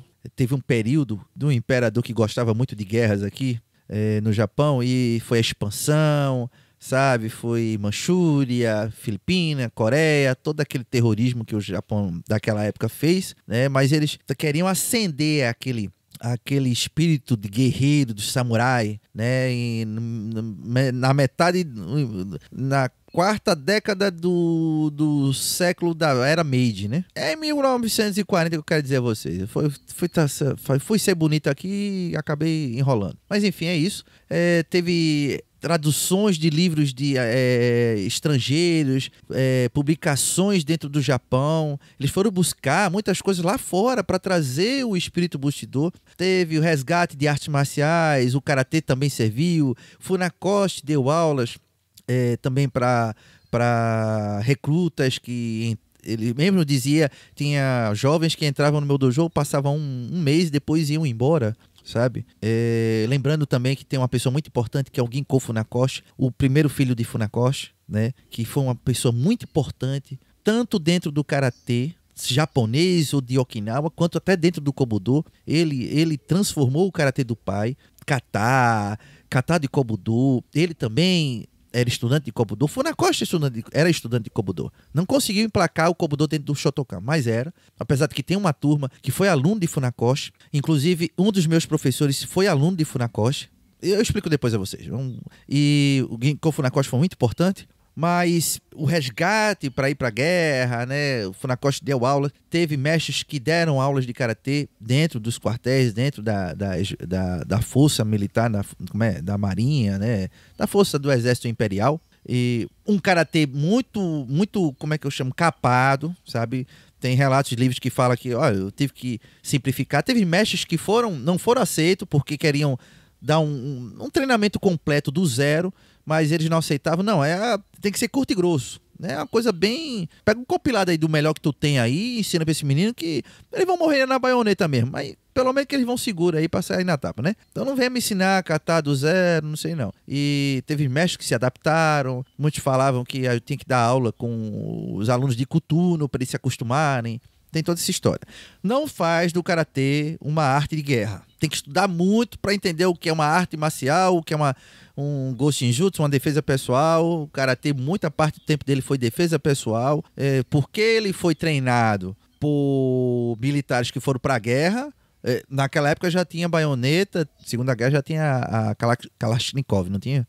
Eu acho que era muito melhor botar uma arma de fogo do que o cara sair com uma lança e gritando banzai, né? Mas foi treinado assim por militares, o que não faz numa arte só lembrar o filme do Último Samurai, né? Pronto, rapaz, pronto, obrigado, né? Veio o peso samurai lá e um monte de cara com quase nada de treinamento com vem aí, espingarda. O cara só rodando a manivela assim, de longe, né? E rindo, morre desgrave. Mas passou-se a guerra e veio os americanos, né? Toda aquela MacArthur, né? Mandando o imperador falar, como é que é? O carregado do imperador que veio entregar a rendição. Eu tô mancando, sobe aí e vem me entregar aqui que eu não vou aí embaixo pra te receber, não. Fez toda aquela humilhação. Parece feio. Nossa, ele humilhou os japoneses. Não, meu. É o que se faz em guerra, colega. Quando você pega um cara que é casca dura, você tá fazendo aquilo ali com medo daquele cara pegar um ar, dar uma respirada e sair na tapa com tudo de novo, porque tu não vai aguentar uma segunda round com ele, não. Então, vamos humilhar ele aqui para eles saberem pra eles acharem que eles são bem mansinhos, para não dar mais problema. Mas como foi passando os anos, teve proibição até do judô, né? Teve proibição do karatê, do judô, do kendo. O judô foi o primeiro a se sair das proibições, né? Da dominação americana, se eu não me engano. O judô, assim, ele ficou proibido em escolas, em universidades. A Dainippon Butokai, né, foi fechada. Nessa época aí, a Butokai, se não me engano, foi em 40 e... 42, eu acho. Não vou lembrar de cabeça agora, mas acho que foi 42. Ela também... vira como se fosse parte do governo, né? E aí, depois da guerra, os americanos começam a procurar dentro da Butokai quem eles achavam que era perigoso, quem ia ser julgado como criminoso de guerra e tudo, né? E a Butokai, ela é fechada. Se não me engano, até a Butokai, eu acho que os japoneses tentam trocar o nome e botar o nome tipo... associação cultural, alguma coisa assim, tirar o... Botou no cai. E aí eles começam a tentar dar uma enrolada pra ver se os americanos não se dão conta, né? Não presta atenção, claro que não ia rolar, né? E aí, então, tudo é meio fechado, mas a Kodokan... eu acho que a Kodokan, ela meio que continua funcionando, assim, mal ou bem. Tanto é que em 1948... por volta de 45, né, que começa... 50, não? Enfim, encerra, né, 48, acho que... 45 acaba, né? 48 tem o primeiro campeonato japonês de judô já. Sim. Quer dizer, o primeiro que é uma revitalização do campeonato que tinha antes da Segunda Guerra, né? Mas o primeiro novo campeonato nacional... Então, de 45, 46 para 48, se já tem a competição, o pessoal já tá treinando pro campeonato, né? Então, a gente vai juntando assim as peças. Eu acho que o banimento no judô, ele aconteceu, claro, né? Só que eu acho que às vezes existe uma ideia do pessoal que, tipo assim, baniu e não tinha como ir em lugar nenhum, ninguém tava treinando, tava todo mundo em casa tomando chá, mas não é assim, né? Não era. Tinha alguns lugares ainda que o pessoal tava treinando ainda. Tem, obviamente, sempre dá um jeito de se treinar, né? Só que... os americanos, como você falou, caíram em cima, né? Para evitar pegar os cabeças, pessoas que tinham poder político, tinham esse bushi, esse sentimento de samurai no coração e tudo mais, e foram perseguindo. O karatê fez a mesma coisa. Ele foi proibido, como sempre, como eu falei várias vezes aqui, Okinawa é um lugar estratégico. O americano colocou uma cortina de ferro entre Okinawa e o Japão. Colocaram uma base em Okinawa. É um ponto estratégico, todo mundo quer. Inclusive, chegou um novo presidente americano agora, e 2 dias depois que ele assumiu, veio um monte de avião chinês e navio para Taiwan e chegando perto de Okinawa. Todo mundo quer aquela área. Taiwan, Okinawa e Filipina, sabe? E os americanos sabiam disso, dominou Okinawa. Foi aí que veio o grande racha e a divisão, na minha opinião, baseado no que eu li, conversei e ouvi, entre o karatê, dividindo ele entre karatê japonês e karatê de Okinawa. Por quê? Para você sair de Okinawa depois da dominação japonesa, durante 27 anos, você tem que passar tudo por uma burocracia para ir até o Japão. Tanto que existia um passaporte para os okinawanos, né, o povo Chinan, e um passaporte diferente para os japoneses. Quebrou aquele link. Não se podia transitar facilmente entre Okinawa e o Japão. Então, os mestres que ficaram divididos, literalmente agora pelo mar, eles começaram a desenvolver-se de forma diferente e ter mais liberdade, o pessoal do Japão, a criar mais coisas sem depender tanto do aval dos mestres. Funakoshi, ainda vivo, Ginko morreu, o filho dele morreu devido à guerra, segundo ele morreu de pneumonia ou tuberculose, se não me engano. Segundo a história, diz que ele se recusava a comer a ração americana, então morreu fraco.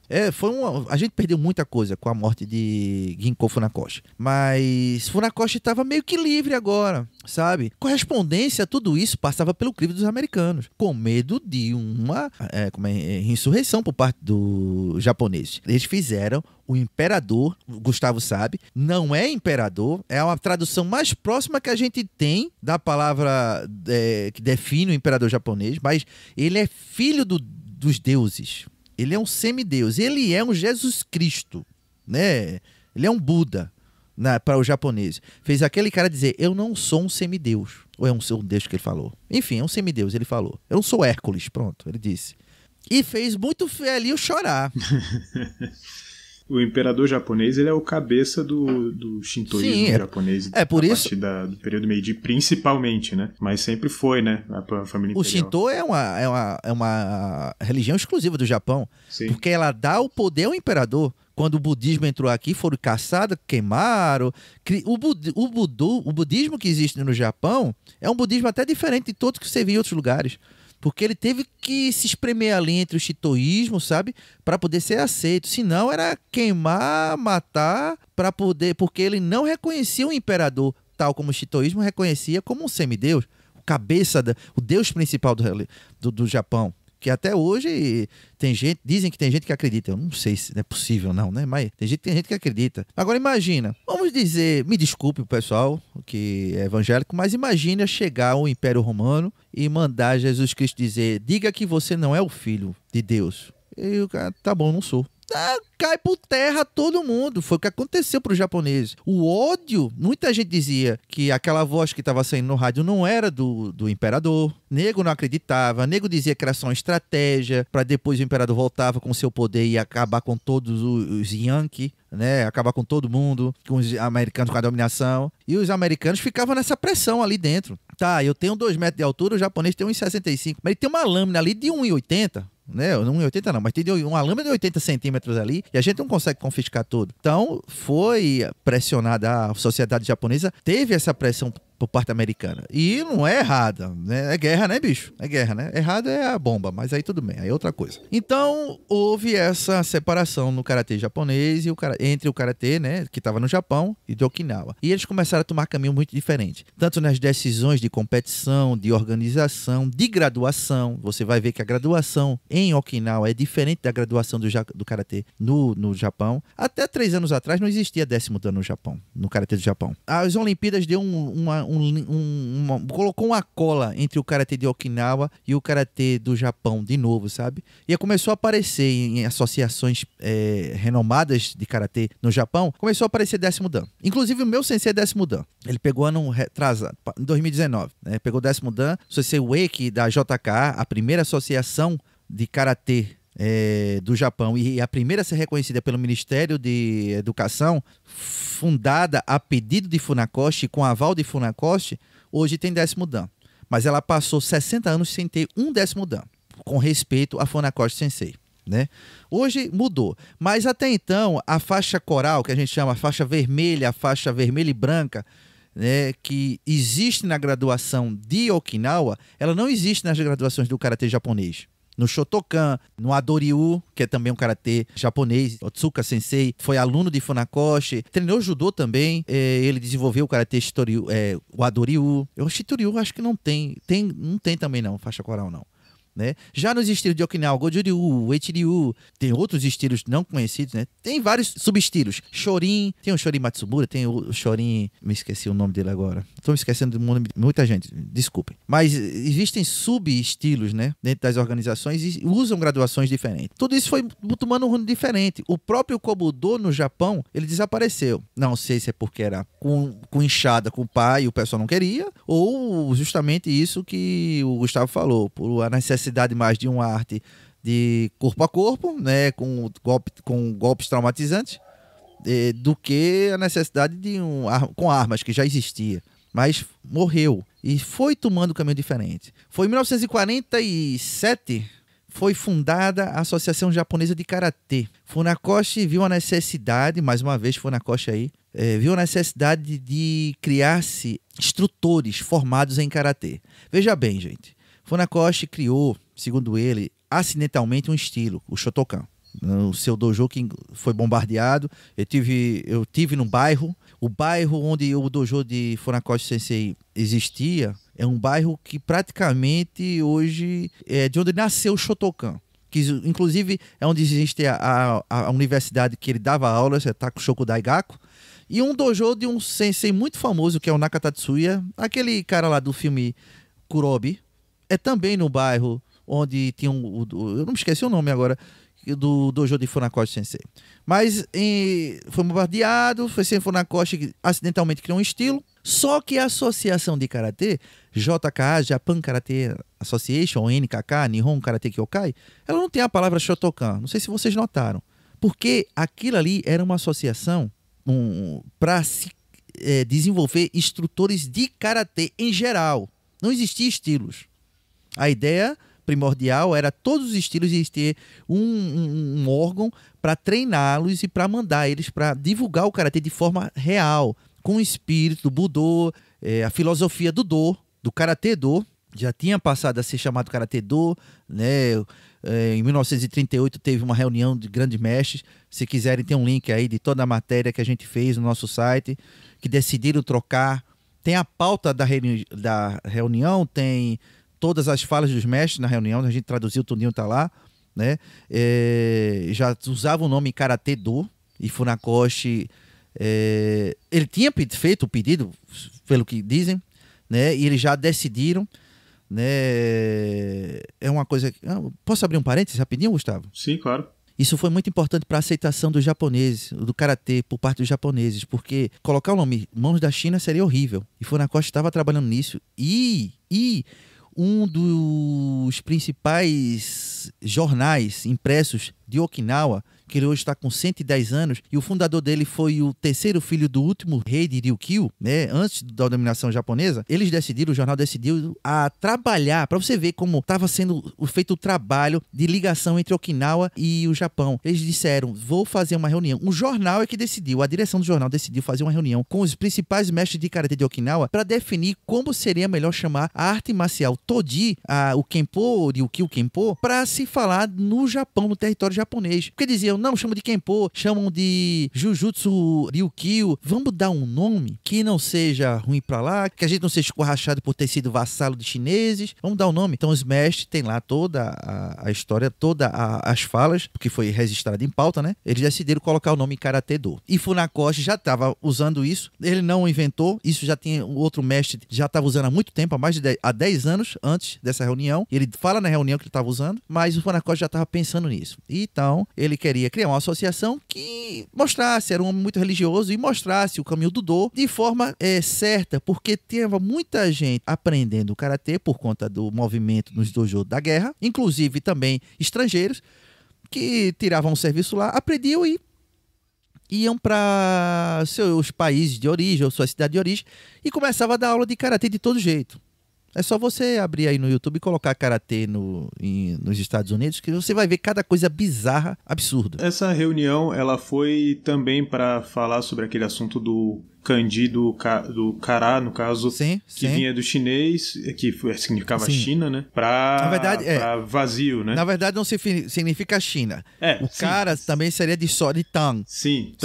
Significava uma dinastia chinesa. Isso, né? Obviamente... Isso. Se referia à China, né? Sim, com certeza. É porque às vezes se faz a referência, como acho que você até falou isso mais cedo, né, quando a gente estava falando antes, que China chama Chugoku, né, em japonês. E aí, realmente, né? Às vezes se fala, karatê, que aí era o kanji de China e foi pra...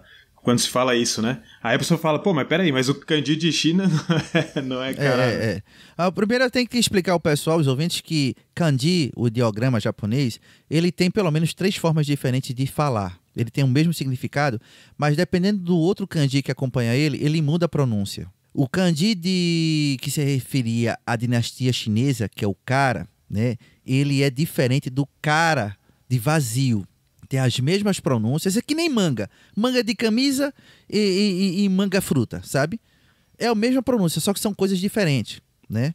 Então, para não perder a pronúncia que já estava no ouvido da população, do popular, estava no dito popular, vamos continuar falando karatê, mas na hora de escrever, vamos colocar o cara de sora, de vazio. Referido-se ao vazio da intenção, ao lado religioso e filosófico da coisa, né? E o Do... Sim, agora lembrei. O quarto item que era necessário para você ser reconhecido como Budô, pela Dai Nippon Butokukai, era o sufixo Do. Eles exigiam isso. E o Do foi uma determinação da Butokukai. Inclusive, você que morou aqui, o cara de karatê... mãos chinesas, ou mão de Tang, é o mesmo de Karage. Sabe Karage? É aquele franguinho? Sim. É uma especiaria chinesa que usa o nome da dinastia Tang. Eu tenho um livro aqui, que é de um historiador que chama Alan Gutman, que chama Uma História do Esporte Japonês, traduzindo para o português, né? O livro é em inglês. Em que ele conta que, no caso do Funakoshi, né? É uma versão que eu tenho aqui, né? Certo. No caso do Funakoshi, quem fez a substituição, na verdade, foram alunos dele na Universidade de Keio, que ele estava dando aula na Universidade de Keio, na Universidade de Tóquio, na Universidade Imperial de Tóquio, enfim, ele dava aula em algumas universidades, né? E aí esses alunos conheceram lá um monge budista, né? E que falou sobre o vazio, não sei o que lá, e aí eles voltaram querendo já mudar o nome. E que inicialmente o Funakoshi não, vamos dizer assim, não estava muito afeito, mas depois ele meio que teve que concordar, né? Essa é uma versão que tem nesse livro. Infelizmente tem versões de muitas coisas. Tem essa versão do livro, eu não conhecia, né? Eu tenho aqui, essa aqui dá pra mostrar porque é o Ryukyu Kenpo, o jornal de Ryukyu, que escreve ela. Foi ele que criou a reunião, foi ele que reunir os mestres para determinar isso. Mas pode ser também que os alunos tenham ajudado em pensar numa forma, né? Só que fala nessa pauta da reunião, que mestres já usavam o nome antes. Inclusive já teve até uma briga no Facebook, que o cara falou, não, você tá doido, Funakoshi usou isso. Não, já tinha mestre já que usava. Se ele escreveu a primeira vez, então é dele. Aí eu tava para lançar o artigo ainda, eu não podia dizer ao cara, dar spoiler do artigo. Depois que eu lancei o artigo, eu mandei para ele, só tá aqui. Isso aqui foi escrito em 1938, ou 36, não lembro agora. Mas um dos problemas da história do Karatê e da maioria das histórias é que tem a versão oral, né? E muita coisa foi perdida na guerra. Você tem uma ideia? Quando eu fui procurar sobre essa reunião, eu fui no Ryukyu Kenpo, no jornal de Ryukyu. Fui muito bem recebido lá, inclusive. Né? Aí chegou o repórter, eu liguei pra lá, falei com eles. Aí eu disse que ia lá, aí correndo numa sexta-feira, já no final do expediente, ele estava na portaria, conversou comigo, aí ele me deu uma xerox de um artigo sobre essa reunião. Eu disse, mas eu queria os originais da reunião. Ele disse, desde a Segunda Guerra, muito do nosso acervo, né, do jornal, o jornal tem 105 anos hoje, mas ele disse que depois da guerra, muito do acervo os americanos levaram para o arquivo público de Okinawa. Ele disse, você só pode pegar lá. Aí eu fui correndo para lá e consegui. Tudo em japonês, mas tem alguns artigos em inglês também, os originais. Inclusive até assisti um documentário lá que o pessoal do acervo perguntou se eu queria. Tem o Funakoshi dando aula para as mulheres na Universidade Feminina, aula na Universidade de Keio, que eu tenho uma maior vontade de conhecer o clube de karatê da universidade, que ainda tem muito do karatê de Funakoshi. Inclusive, muitos dos kata treinados lá é de uma versão ainda antiga que Funakoshi dava aula. A JK, ela fez uma renovação também, no que foi passando o tempo em alguns kata, né? Mas tem muita história oral que, infelizmente, teve que ser assim porque muito material foi perdido. Bomba, guerra, bombardeio, tudinho, né? Acaba se perdendo. Mas voltando para a JKA, uma organização criada a pedido de Funakoshi, criada por os seus mais antigos alunos, Hidetaka Nishiyama e Masatoshi Nakayama, né? Criaram uma organização que em 1957, se eu não me engano, ela foi reconhecida, 48 ela foi fundada, 57 ela foi reconhecida pelo Ministério da Educação como associação de cultura, uma associação de desenvolvimento de cultura, não sei como é que chama agora. Bem, enfim, ela foi reconhecida pelo Ministério da Educação, entrou no currículo escolares. Veja só, Nihon Karate Kyokai, ela não é uma federação de karatê, ela é uma escola de karatê. O objetivo era desenvolver a didática de ensino do karatê, fazer uma uniformidade, onde você treinasse karatê sob a supervisão de um instrutor formado por esta associação, seria igual em qualquer lugar do mundo. É por isso que hoje você consegue vir ao Japão, não falar nada de japonês, mas consegue acompanhar uma aula de karatê, porque ela é uniforme, ela é igual à aula de outras dojo de Shotokan, né, hoje, o mundo afora. E, graças a essa associação, graças a esse projeto de Funakoshi e seus alunos, né? Aí eu já não sei se tinha o aval dos mestres de Okinawa, tinham cortado meio o link aí. Mas o Adoryu, o Shitoryu também faziam parte da associação na época. Tinha gente desses estilos que treinavam. Depois eles decidiram fazer suas próprias organizações e desenvolver o karatê por suas partes. Mas a começo era para todos os estilos de karatê. E os que iam se formando num curso de instrutores da Nihon Karate Kyokai iam sendo mandados para outros países ou para outras regiões para ensinar karatê e uniformizar o karatê. No Brasil chegou Okuda Sensei, nos Estados Unidos tinha o Shiroma, não lembro agora, Sensei, depois foi o Nishiyama Sensei, e assim foi. Foi um trabalho maravilhoso, tanto que ele foi copiado por outras organizações. As formas de treinamento de Kihon, Kata e Kumite, desenvolvidas por Funakoshi, depois aprimoradas por Ginko Funakoshi, seu filho, por Nakayama e Nishiyama, ela foi copiada por outros estilos de karatê. Antigamente não se existia essa forma de treinamento. Era mais parecido com o estilo de Okinawa, que era um kata e aplicação de kata. E até hoje é assim. Eu adoro essa forma de treinar karatê, sabe? Só que para o pessoal mais novo, eles querem lutar, eles querem bater um no outro, né? Eu não tenho mais essa idade, não. Tá doendo tudo aqui. Imagina batendo. Eu parado dói, imagina batendo. Mas a forma de treinamento da JK mudou, e mudou outros estilos de karatê. Eles começaram a adotar os pilares do karatê moderno. Por isso que Funakoshi é conhecido como o pai do karatê moderno. É interessante que, assim, foi 57, né, que você 57. falou, no final das contas. Ela foi fundada em 48. Na Kodokan, entre 52 e 56, tinha um curso que foi feito pro comando... era um curso pro Comando Estratégico das Forças Aéreas Americanas, né? E que tinha, dentro desse curso, tinha aulas de Aikido, Judô, técnicas policiais e de Karatê. Que eu conheça, nesse curso, quem participou do lado do Karatê, né, como instrutores e tal, foram Hidetaka Nishiyama, Isao Obata, Masatoshi Nakayama e o próprio Gishin Funakoshi. Tô vendo aqui. Então... Realmente. Então, até... 53, o saque. Então, isso. Então, assim, se foi logo antes, não só em termos de... bom, não sei se tem alguma influência no sentido de pensar, né, a ideia de um curso, né? Mas pelo menos no sentido de conseguir ter algum tipo de diplomacia até com as próprias forças americanas, né? Nesse momento aí que as artes marciais ainda estavam, vamos dizer assim, retornando no pós-guerra, né? Eu quero fazer uma correção. Eu disse que Shiroma Sensei tinha sido representante da JK nos Estados Unidos. Eu errei. Shiroma é o sensei de um amigo meu, Jonas, que mora nos Estados Unidos. Okazaki Sensei foi o responsável pela entrada do karatê nos Estados Unidos. Depois veio o Nishiyama Sensei. Eu acredito, eu tô vendo aqui, em 1953, a introdução oficial do judô karatê nos Estados Unidos da América, através da primeira demonstração efetuada sob auspícios do Comando Aéreo Estratégico. Isso aqui... Fizeram uma época nos Estados Unidos, fizeram na Kodokan. Era um programa, vamos dizer assim, que os americanos criaram, né, entre aspas. É uma história comprida, né? Eu não vou entrar nos pormenores, mas enfim, é um programa que existiu por um certo período aí, né? E que no Japão, no caso, né, tiveram essas aulas da Kodokan, tem até vídeo no YouTube, pra quem quiser assistir e tudo, né? São vídeos curtos, né? Mas ainda tem. Legal, vou procurar, não conhecia. Agora imagina o seguinte, muito legal, muito bom. Agora imagina que, voltamos nos dias de hoje, vamos fazer um exercício aqui. Nos dias de hoje, os americanos que participaram da guerra, você sabe que muitos não tiveram muitos futuros, né? Eram respeitados pela sociedade, mas não tinham muito futuro.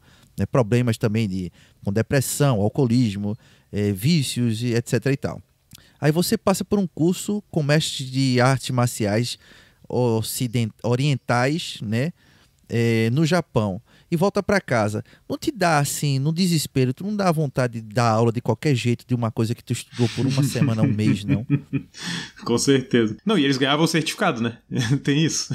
E foi por conta disso que os mestres de karatê e judô pensaram, cara, a gente tá fazendo aqui um curso ultra rápido de instrutores que vai começar a propagar isso de todo jeito. Veja aí como é que é. Um dos países que mais tem organizações de karatê, não, um dos, né? Tem outro que tem, mas não lembro agora. Tem um dos países que tem um estilo de karatê e tem coisa que tudo é chamado de karatê, taekwondo, caiu no chão é karatê, é os Estados Unidos. Pode ter sido por conta do pós-guerra, ou essa quantidade de militares que tiveram acesso às artes marciais. Tem uns que treinavam só porque gostavam, uns treinavam que era para fazer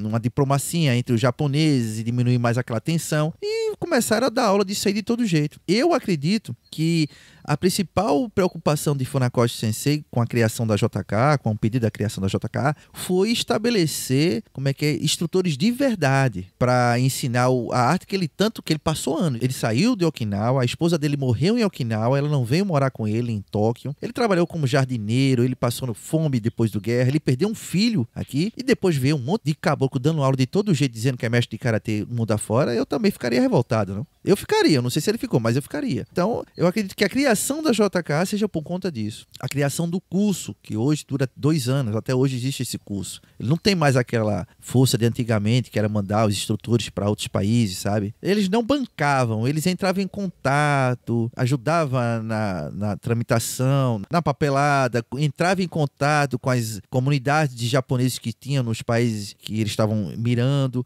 para que o instrutor fosse aceito por algum já praticante de karatê lá, sabe? Aconteceu no Brasil. Poucos países não tiveram esse tipo de oportunidade, tipo a África do Sul, por conta do apartheid. Não entrou japonês lá. Entrava escondido. O próprio Nakayama, ele entrava na África do Sul escondido, né? Dava aula no curso e voltava escondido para o Japão. E os próprios sul-africanos é que tomaram conta do karatê lá. Mas em outros países que tinha uma colônia muito forte de japoneses, apareceu muito mestres de karatê japoneses divulgando o karatê da JKA. E em 1957 veio a primeira competição japonesa de karatê, a universitária, e o campeonato universitário e o campeonato japonês. Sensei Kanazawa ganhou a primeira competição com o braço quebrado. O karatê aberto a todos os estilos de karatê, né? Um grande mestre de karatê, perdemos faz uns 2 anos, se eu não me engano. E veio toda a história que vocês conhecem, né? A Olimpíada, né? As várias tentativas frustradas de entrar na Olimpíada, né? As organizações de karatê esportivo, né? A criação da WKO, a IAKF, a pessoa de Nishiyama Sensei. Ele criou a IAKF, né? A UCO foi o pessoal da Europa, eu não sei quem é o fundador, nunca estudei essa parte. Depois a dissolução dessas duas organizações para criar uma só, para convencer o Comitê Olímpico ao karatê se tornar um esporte olímpico, a briga entre as organizações para ver quem entrava, o coronavírus que atrapalhou as Olimpíadas de 2020, onde seria a primeira participação do karatê numa Olimpíada que foi para 21, que parece que também vai ser cancelada. Tá sabendo dessa, né, Gustavo? O quê? Que a Olimpíada vai ser cancelada? Vai ser os Jogos Olímpicos? Eles estão transferindo, estão tentando remendar. Não tem mais. Não tem mais transferência. Se for para transferir, ela acaba e só na França. É uma pena. Isso aqui não tem mais jeito, não.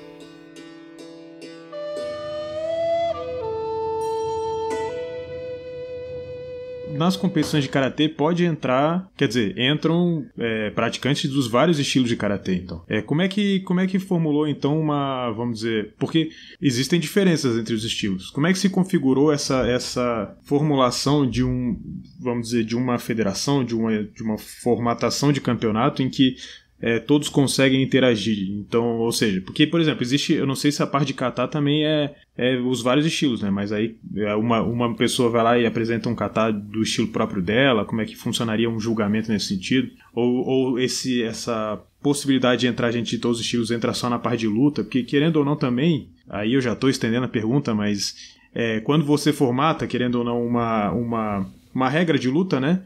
O jeito dos atletas lutar acaba sendo muito influenciado pela própria regra, né? O que a regra de competição. E aí isso também não chega a desconfigurar um pouco as características particulares de cada estilo? Como é que funciona essa forma de tentar colocar todos estilos diferentes numa mesma competição, no mesmo formato competitivo? Olha, as competições são divididas em kata e comitê, né? Dali vem o comitê equipe, kata equipe. Comitê que foi criado pelas mãos de Funakoshi e desenvolvido dentro da JKA. Não existia isso antes, como eu falei, né? Existem tentativas também de competições, de treinamento de comitê. O Mambumi Sensei no Shitoryu usava até protetores de beisebol para se treinar comitê, sabe? Lembra muito o mestre Sensei Miyagi no Karate Kid 1, quando o Miyagi tá treinando soco, como é o Daniel San treinando soco no peito dele, ele tá com a máscara de beisebol e um protetor de beisebol. Aquilo foi tentado. Até equipamento de Kendo foi tentado. Mas foi desenvolvido o comitê.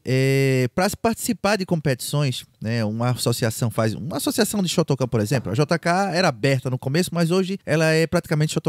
Todas as organizações ou federações, elas definem quais são os katas aceitos. Obviamente que ela abre o seu leque para a maior parte de kata, né, com o objetivo de abranger todos os estilos que ela tem associados a ela. Os árbitros, eles são treinados, eles são de vários estilos, né? Eles passam por cursos para saberem avaliar os kata. Lembrando que são, em algumas organizações, 6 árbitros dispersados na arena para poder observar quem vai fazer o kata, né, e dar pontuação ou por bandeirada. Na JK são 5, às vezes dá 6 também, dependendo da quantidade de árbitros, mas em geral são 5. E quando você se inscreve, primeiro, porque para você participar de uma competição dessa, você tem que ser filiado, se inscrever na competição e participar de acordo com as regras. Se o kata que você tem no seu estilo, que você está pensando em fazer na competição, não está nas regras da organização, você não pode participar. Você tem que fazer o kata de acordo com aquelas regras. O comitê é também definido. Por exemplo, temos a Associação Japonesa de Karatê, temos a Associação Japonesa de Kyokushin, Kyokushinkai, Kyokushin Oyama, tem a de Goju-Ryu, tem um estilo de karatê japonês, puramente japonês, que é o Gensei Ryu, muito interessante. Tem Kobudo nele, muito interessante o estilo. Procure Gensei Ryu aí no YouTube, né? E um abraço para Sensei Antônio, que é o representante do Gensei Ryu, 7º Dan formado no Japão aqui e dá aulas no Pará. E tem regras diferentes. Todas essas organizações, elas são filiadas a uma federação única de karatê no Japão, que é a JKF.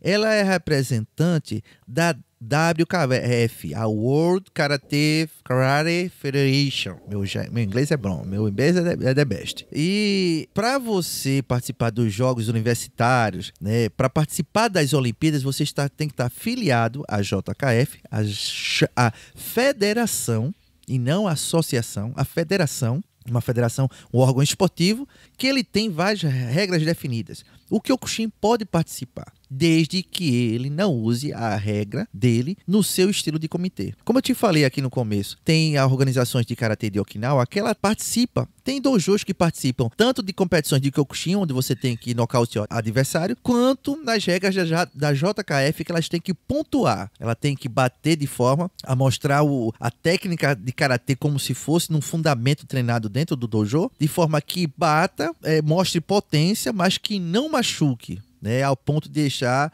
alguma lesão grave no adversário. O ruim é que é subjetivo esse tipo de competição, que a gente chama de competição de semicontato. No caso do Kyokushin, é a competição de contato. É subjetiva de semicontato, dá muito problema. Mas o tempo que vai passando, eles estão melhorando as formas de avaliação. Mas é sim possível, desde que você siga toda a organização, toda a federação, né, ou organização que também promove competições, ela tem as suas regras definidas de como deve se pontuar, qual é o kata aceito, né? Qual o vestimenta e se você está afiliado. Quanto a isso, não tem problema de que estilo você for, desde que você passe por esse crivo aí, não tem problema nenhum. Foi a forma que eles encontraram de unificar o karatê em um evento esportivo, uma modalidade esportiva, a fim de ir para as Olimpíadas, Jogos Olímpicos, universitários, etc. e tal. Mas então a elaboração desse formato foi uma coisa que foi se desenvolvendo ao longo do tempo, então? Na primeira competição japonesa de karatê já tinha as regras definidas, né? Só que com o passar do tempo elas foram modificando. Por exemplo, a arena, ela tinha... A arena definida pela JK é 8 metros quadrados, onde está distribuído 4 árbitros laterais em cada... Feito o judô, né? O judô é assim também, né? E um central. Já a JKF, né, a World Karate Federation, ela define que a área de luta são de 10 metros. Já houve modificação. Desde 57 para cá, já houve modificação. E nesses últimos 10 anos eu acompanhei várias modificações. Não muito dentro de organizações tradicionais, escolas de karatê como JKS, JKA, Gojukai, mas nas federações as mudanças foram mais drásticas, mas existe sim. Uma hora o kata é aceito de um jeito, outra hora de um mestre e muda um pouco. Não, a gente tem um entendimento que esse kata mudou a aplicação dele e é melhor fazer desse jeito. Aí é refeito os livros ou começa a dar cursos com a modificação do kata, mas essas modificações no comitê e no kata, dentro das escolas de karatê, são bem lentas de acontecer. Nas federações são mais bruscas.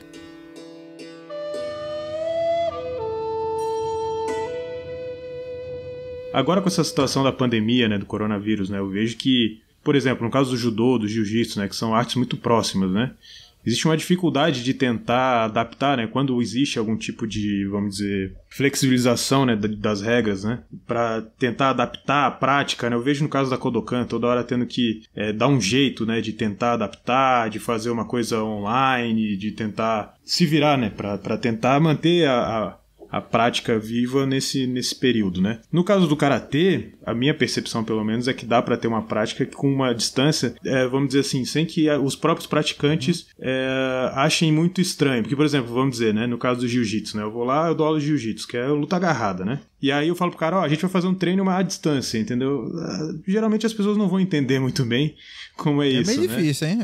Vamos dizer, vou colocar aqui uma parte mais de defesa pessoal do jiu-jitsu, sei lá, mas é mais difícil, eu acho, dos próprios praticantes entenderem, né? Como é que tem sido essa época de coronavírus aí pro karatê aí no Japão? A prática, assim, o coronavírus no Japão, a gente tá na primeira onda praticamente, só que ainda não é tão forte. É preocupante pra gente, mas se comparado a gente, quem tá aqui no Japão, mas se comparado a outros países, ela é quase nada, sabe? Continua o pessoal treinando. Tem uns dojos que o governo pede para fechar 2 semanas, aí fecha, depois ele volta. O que estão fazendo é aumentando o número de treinamentos no dojo principal, nos Hombu Dojo, né? Aumentando os horários de treinamento e diminuindo as turmas. Assim, tem um horário de 2 horas e tem 10 pessoas treinando, que são o treinamento faixa preta. Então estão colocando 5 e 5 e um treino de 1 hora só. Tem dojo que fechou em áreas mais onde o coronavírus pegou mais forte, mas o Budokans o Budokan, né? Você pode alugar. O pessoal continua treinando, a verdade é essa. Estão usando máscara, evitando o contato, evitando o comitê, evitando o Yakuso Comitê. O karatê tem uma coisa boa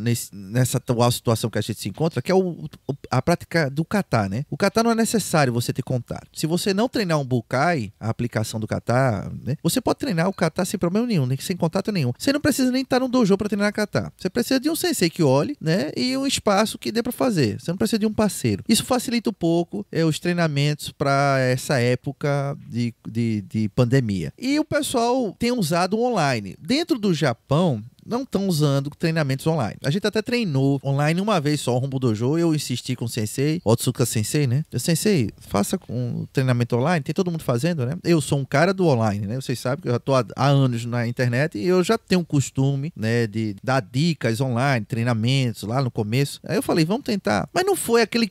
a gente não gostou. Pô, não foi, né? Tá acostumado a bater no outro dentro do dojo. Não gostou. Aí só foi uma vez. Mas tem muitas organizações aqui no Japão que estão usando o treinamento online, mas não aqui para os japoneses. Os japoneses continuam indo pro dojo treinar. Estão dando treinamento online para o pessoal fora, para manter o povo treinando. Porque se você não der atenção ao pessoal que está em casa trancado, nos Estados Unidos, no Brasil, na Inglaterra, né? E não vier lá de cima, ou seja, dos Hombu Dojo de karatê daqui do Japão, o pessoal vai se embora, não vai conseguir reunir essa galera de novo. O karatê vai perder, tanto economicamente, né, que menos filiados, né, menos filiação, né, e menos cursos, menos eventos, mas vai perder também com desenvolvimento, vai atrasar muito o desenvolvimento do karatê, né? Então, o pessoal tem se virado bem. Tá tendo essa parte que eu não gosto. Assim, tem uma parte que eu tenho meio que raivinha, sabe? Porque eu passei anos sendo odiado por muitos professores de karatê porque eu dava dicas online de treinamento, né? E minhas dicas sempre foram preocupadas com o cara treinar no dojo. Eu sempre ensinava a metade pra frente, sabe? Eu não ensinava tudo. E o que faltava eu dizia, no seu dojo você tem que, sei lá, falar com seu sensei, procurar um amigo, né? E você faz isso com ele. Sempre obrigando o cara a ir ao dojo pra treinar. O pessoal hoje em dia... muitos professores me proibiam os alunos de assistir meus vídeos, de entrar no meu site. Hoje tem muita gente muito dessa galera tá dando aula online. E perderam até inclusive até japoneses, sabe? Até Hombu Dojo aqui que não gostava, que me proibia de filmar organizações, de filmar treinamento, hoje estão dando treino online para todo mundo. Porque ele não tem controle. Entrou na internet, não tem controle. Não existe isso. Você pode botar login, pedir cartão de crédito, não tem controle. Vai ser pirateado. A Netflix pô. Imagina um treinamento de karatê. Então tem a galera que falava de mim até aqui no Japão que hoje está dando aula online. Mas foram além. Começaram a fazer competições online. Aí eu discordo.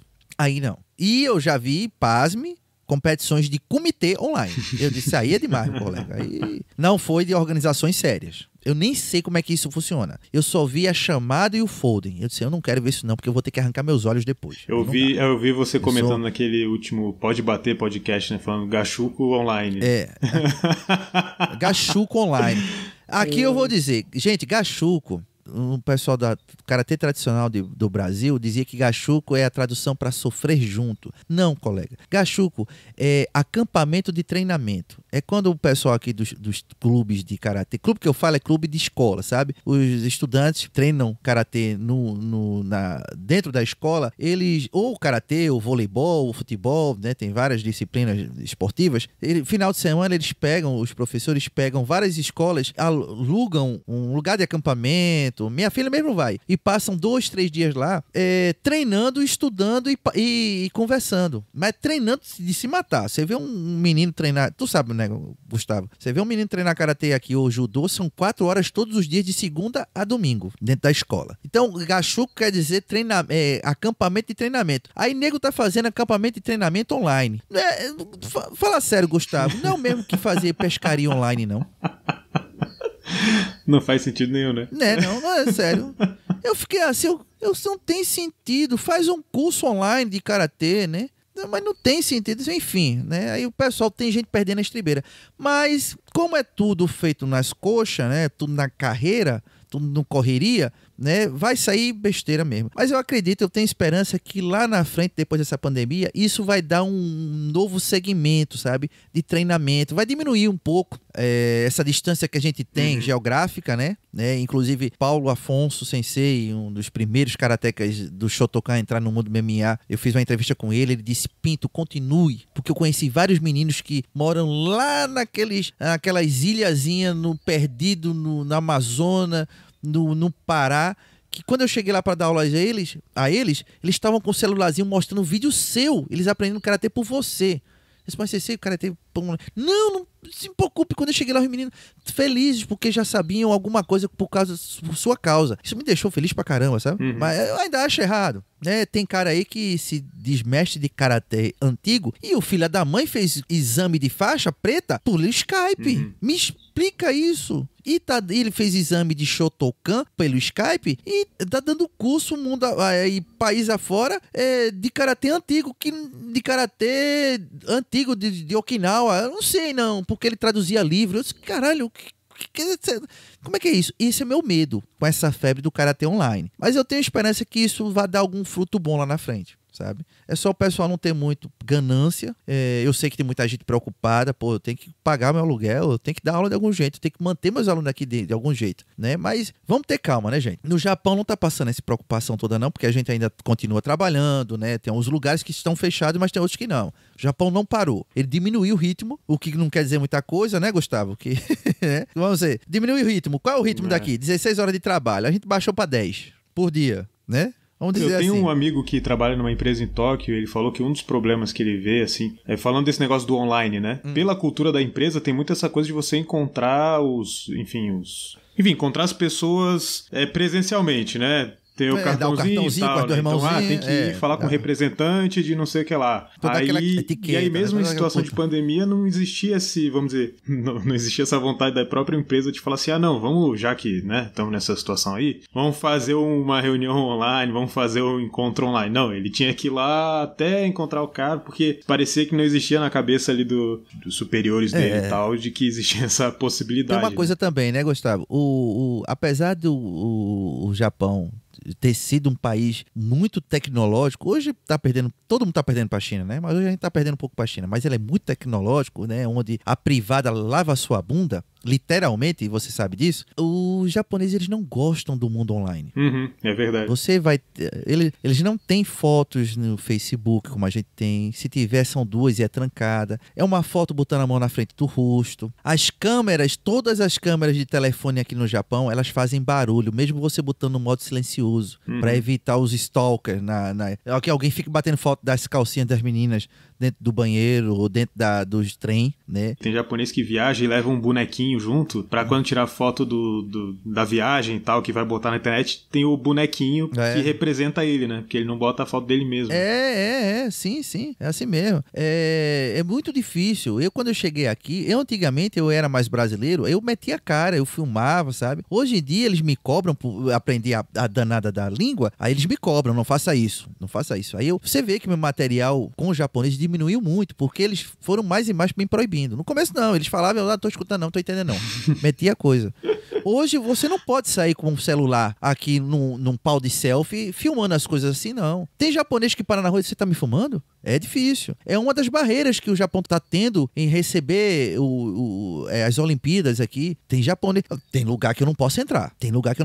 Eu entrei, gritei, esperneei com o cara e saí indignado. O bar só tinha lá somente japoneses. E por sorte eu não tava com outro amigo meu que é brasileiro, porém tem nacionalidade japonesa, e a gente ia se encontrar nesse bar. Por sorte ele não foi, porque ele tinha quebrado. Ele é mais doido do que eu. Tem lugar que é assim, é muito fechado. Então, quando vai ao mundo online, quando é pra abrir uma câmera e botar o japonês e ele se vê, ele não gosta. É tipo o índio achando que você, quando bateu foto dele, roubou a alma dele, sabe? É assim. É muito difícil. Então, eu acho que pra ele está sendo muito difícil. Sem falar também que o fato de ser frio não é muito problema pra eles, né? Porque o japonês, ele é meio frio, né? O contato humano quase não existe. Mas tem aquela coisa dos gestos, né? Por exemplo, tem uma reunião de negócios e sempre vai acabar no Kanpai lá tomando saquê. E tem aquela de você pegar, servir ao cara que você acabou de fazer um negócio, ou você servir o seu chefe lhe servir na frente de todos os outros empregados, dando prestígio a você. Tem toda essa, etiqueta da cultura japonesa que online não vai conseguir, né? O pessoal tá tentando se adaptar. É muito difícil pro japonês se adaptar ao mundo online, né? A não ser que tenha um LoL ou um Dota da vida. Se não for isso, mas para aderir às redes sociais, tal como o brasileiro, que aliás é um povo que gosta de redes sociais pra cacete. Nem os americanos, não tem outro povo que se abre tanto numa rede social quanto os brasileiros. Eu tô pra ver. É muito difícil o japonês chegar a esse nível. Ele vai ter que treinar muito pra chegar ao nosso nível de ficar lavando roupa suja na internet. Vitor-san, muito obrigado aí por ter participado do Blogcast, é uma honra mesmo. E só quero agradecer mesmo a tua disponibilidade por participar. Pessoal, muito obrigado a todos vocês que me ouviram. Eu falei pra Dedéu, eu tenho certeza, eu sempre falo. Um podcast comigo é sempre um monólogo. Eu, para me despedir de vocês, estou falando demais. Muito obrigado ao Gustavo, né? Eu não acompanho totalmente o Budocast frequentemente como eu gostaria, porque meu tempo é reduzido, mas eu gosto. Inclusive, eu quero participar, agora eu estou dizendo que eu quero participar do próximo Budocast falando sobre comemorar no Japão, que eu vou dar a parte do imigrante japonês. Eu quero ver vocês chorando junto comigo. Tá fechado já, então. Tá fechado. Eu vou falar, nesse aí eu vou falar, viu? Eu vou trazer mais 2 amigos meus que trabalham aqui comigo pra gente chorar todo mundo junto, né? E eu sempre quis que tivesse um podcast de artes marciais que quase não tem na língua portuguesa. No Brasil, tem uns que tentaram e não conseguiram. Quando eu vejo, eu dou o maior apoio. Inclusive, eu quero convidar o Gustavo a ter um cantinho dele lá para eu divulgar os podcasts do Budocast lá no nosso site, se ele deixar. Né? Com certeza. Obviamente, com todos os links para o site dele, porque a ideia é só, né, ter o pessoal mostrar. A minha ideia, Gustavo, é mostrar ao povo a realidade, como é que é. Você morou aqui, você sabe como é que é, né? Você estuda sobre os seus temas, sobre o jiu-jitsu, sobre o judô, e você mostra ao povo que não tem tanto aquele misticismo, e até existe alguns, mas abrir o olho das pessoas, né? Não é dizer que todo mundo é safado, mas assim, mostrar outra visão. Tem que ter muita maturidade, tem que ter muita responsabilidade, coisa que lá no começo eu não tive tanta, mas também é porque eu era o cara que estava abrindo o mato, né? Tava na foice lá, quando não tinha regras. A gente foi aprendendo com o tempo. Mas hoje está mais definindo as regras e eu acho que todos só têm a ganhar. Tanto a gente que estuda para fazer um programa. Eu estudei para fazer esse programa. Eu queria ter falado muito mais, mas aí ia dar 5 horas e não ia dar. Acabar o Gustavo dormindo. A gente estuda, aprende, passa para vocês e vocês aprendem escutando. É maravilhoso. O podcast é maravilhoso e quando é de artes marciais é melhor ainda. Muito obrigado a vocês, obrigado a Gustavo, e eu quero outra oportunidade aqui, hein? Quero várias oportunidades. Quero aparecer. Eu não editando, eu fico todos os dias aqui. Se eu não editar, eu fico aqui. Vou convidar, hein? Obrigado, pessoal. Um abraço a todos vocês, hein? Bom, então ficamos por aqui por mais um Budocast. Espero que vocês tenham gostado. Eu achei maravilhoso. Lembrem-se de se inscrever nas nossas redes sociais, no Instagram, no Twitter, Facebook, enfim. Então é isso, ficamos por aqui e até a próxima.